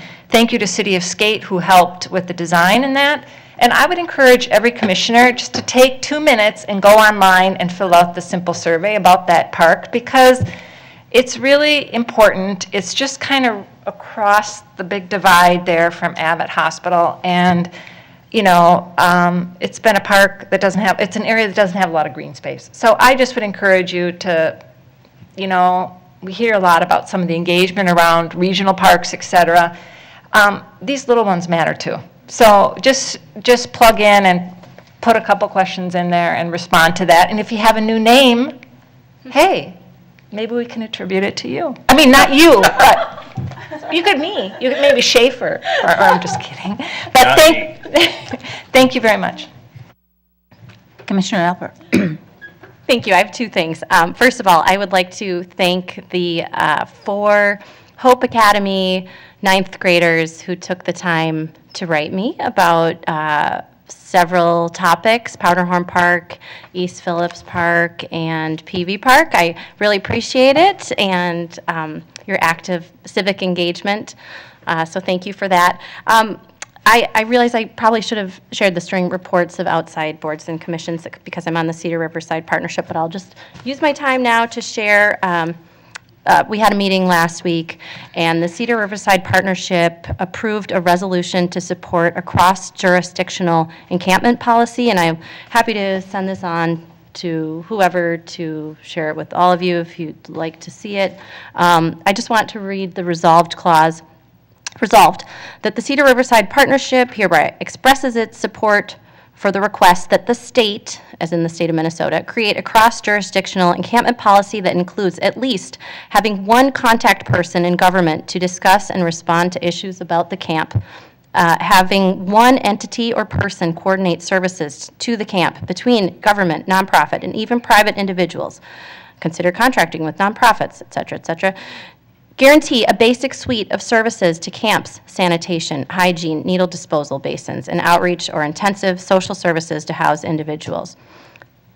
Continue to work to create long-term housing solutions that are acceptable to people who are residing in encampments, and establish a policy for when camps will be shut down, including metrics regarding housing offered and safety of the camp and surrounding area. And this is all stemming from the House of Balls encampment that was there until recently. So just wanted to share that with you. Thank you. Thank you, Commissioner Musich. Pass. Commissioner Thompson. I'll pass. Commissioner Bennett. I'll pass. Commissioner Olson. Pass. Oh, my. Vice President Smith. As usual, thank you to the folks that make the park run and are in service to community. Always appreciate it. And I'd just like to shout out Ron over at PV Park for just being fantastic and being responsive to the young people at Hope Academy, because my kids go there, so they collect complaints and give them to me. And it is my job as supermom to resolve them. But Ron stepped in and helped the young people out that were having a couple issues. So huge shout out to him and other staff just like him. So as always, thank you to the folks that keep our parks serving community. And it is March 1st, and it is Women's History Month. So woohoo, celebrate being a woman for myself and for the rest of us who came from women. So learn something about the contributions of women to this country, and we just wrapped up an awesome Black History Month. So I continue to be celebrated here, back to back. Yahoo! Thank you. Well, it's been a while since I've been here, and so I just have a few things I'd like to share. I was really honored. The Friends of the Falls honored Mark Andrew, who has been the directing that initiative. And for, I know how much all of you know, he changed the narrative on that conversation, and it was a huge move forward for all of us.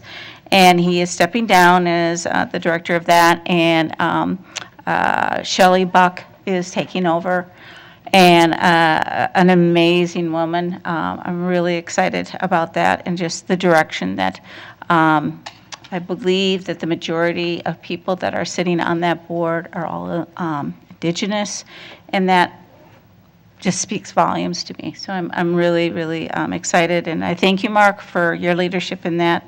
I know he will not be fully retired, though. I also had the pleasure of going to not only the House, but the Senate Metro Parks delegation. This is a group that is just, they are our partners in so many ways. Republicans and Democrats, but they understand, that our parks in the metro area are so significant. So that was a pleasure to be there. I was with Commissioner Menz and Commissioner Menz and Vice President Smith, the opening of the Sparks Studios, and just the energy in that space was amazing, and very proud of our efforts in cutting the ribbon on that. Also want to acknowledge that this Monday, February 27th, 140 years ago, the governor did sign our Park Act, which led to our independent park system. I am very proud of that, and I hope that we can be looking forward, as I've indicated, 140 years forward in how we are impacting the lives of those ahead of us. Reminder that we do have a cow next Wednesday, so please, I look forward, I'm not sure if I want to call it that way, anyway, to the polar plunge with my colleagues here on Saturday. And then I also wanted to make a shout out to Vice President, Pro Tem Smith, for taking over at the meeting last 2 weeks ago. And I believe it was the day before that, she became engaged, and I want to congratulate her. And I just feel it's really exciting. So I captured her online. The woman is truly engaged. So on that, I declare the meeting adjourned. Thank you all.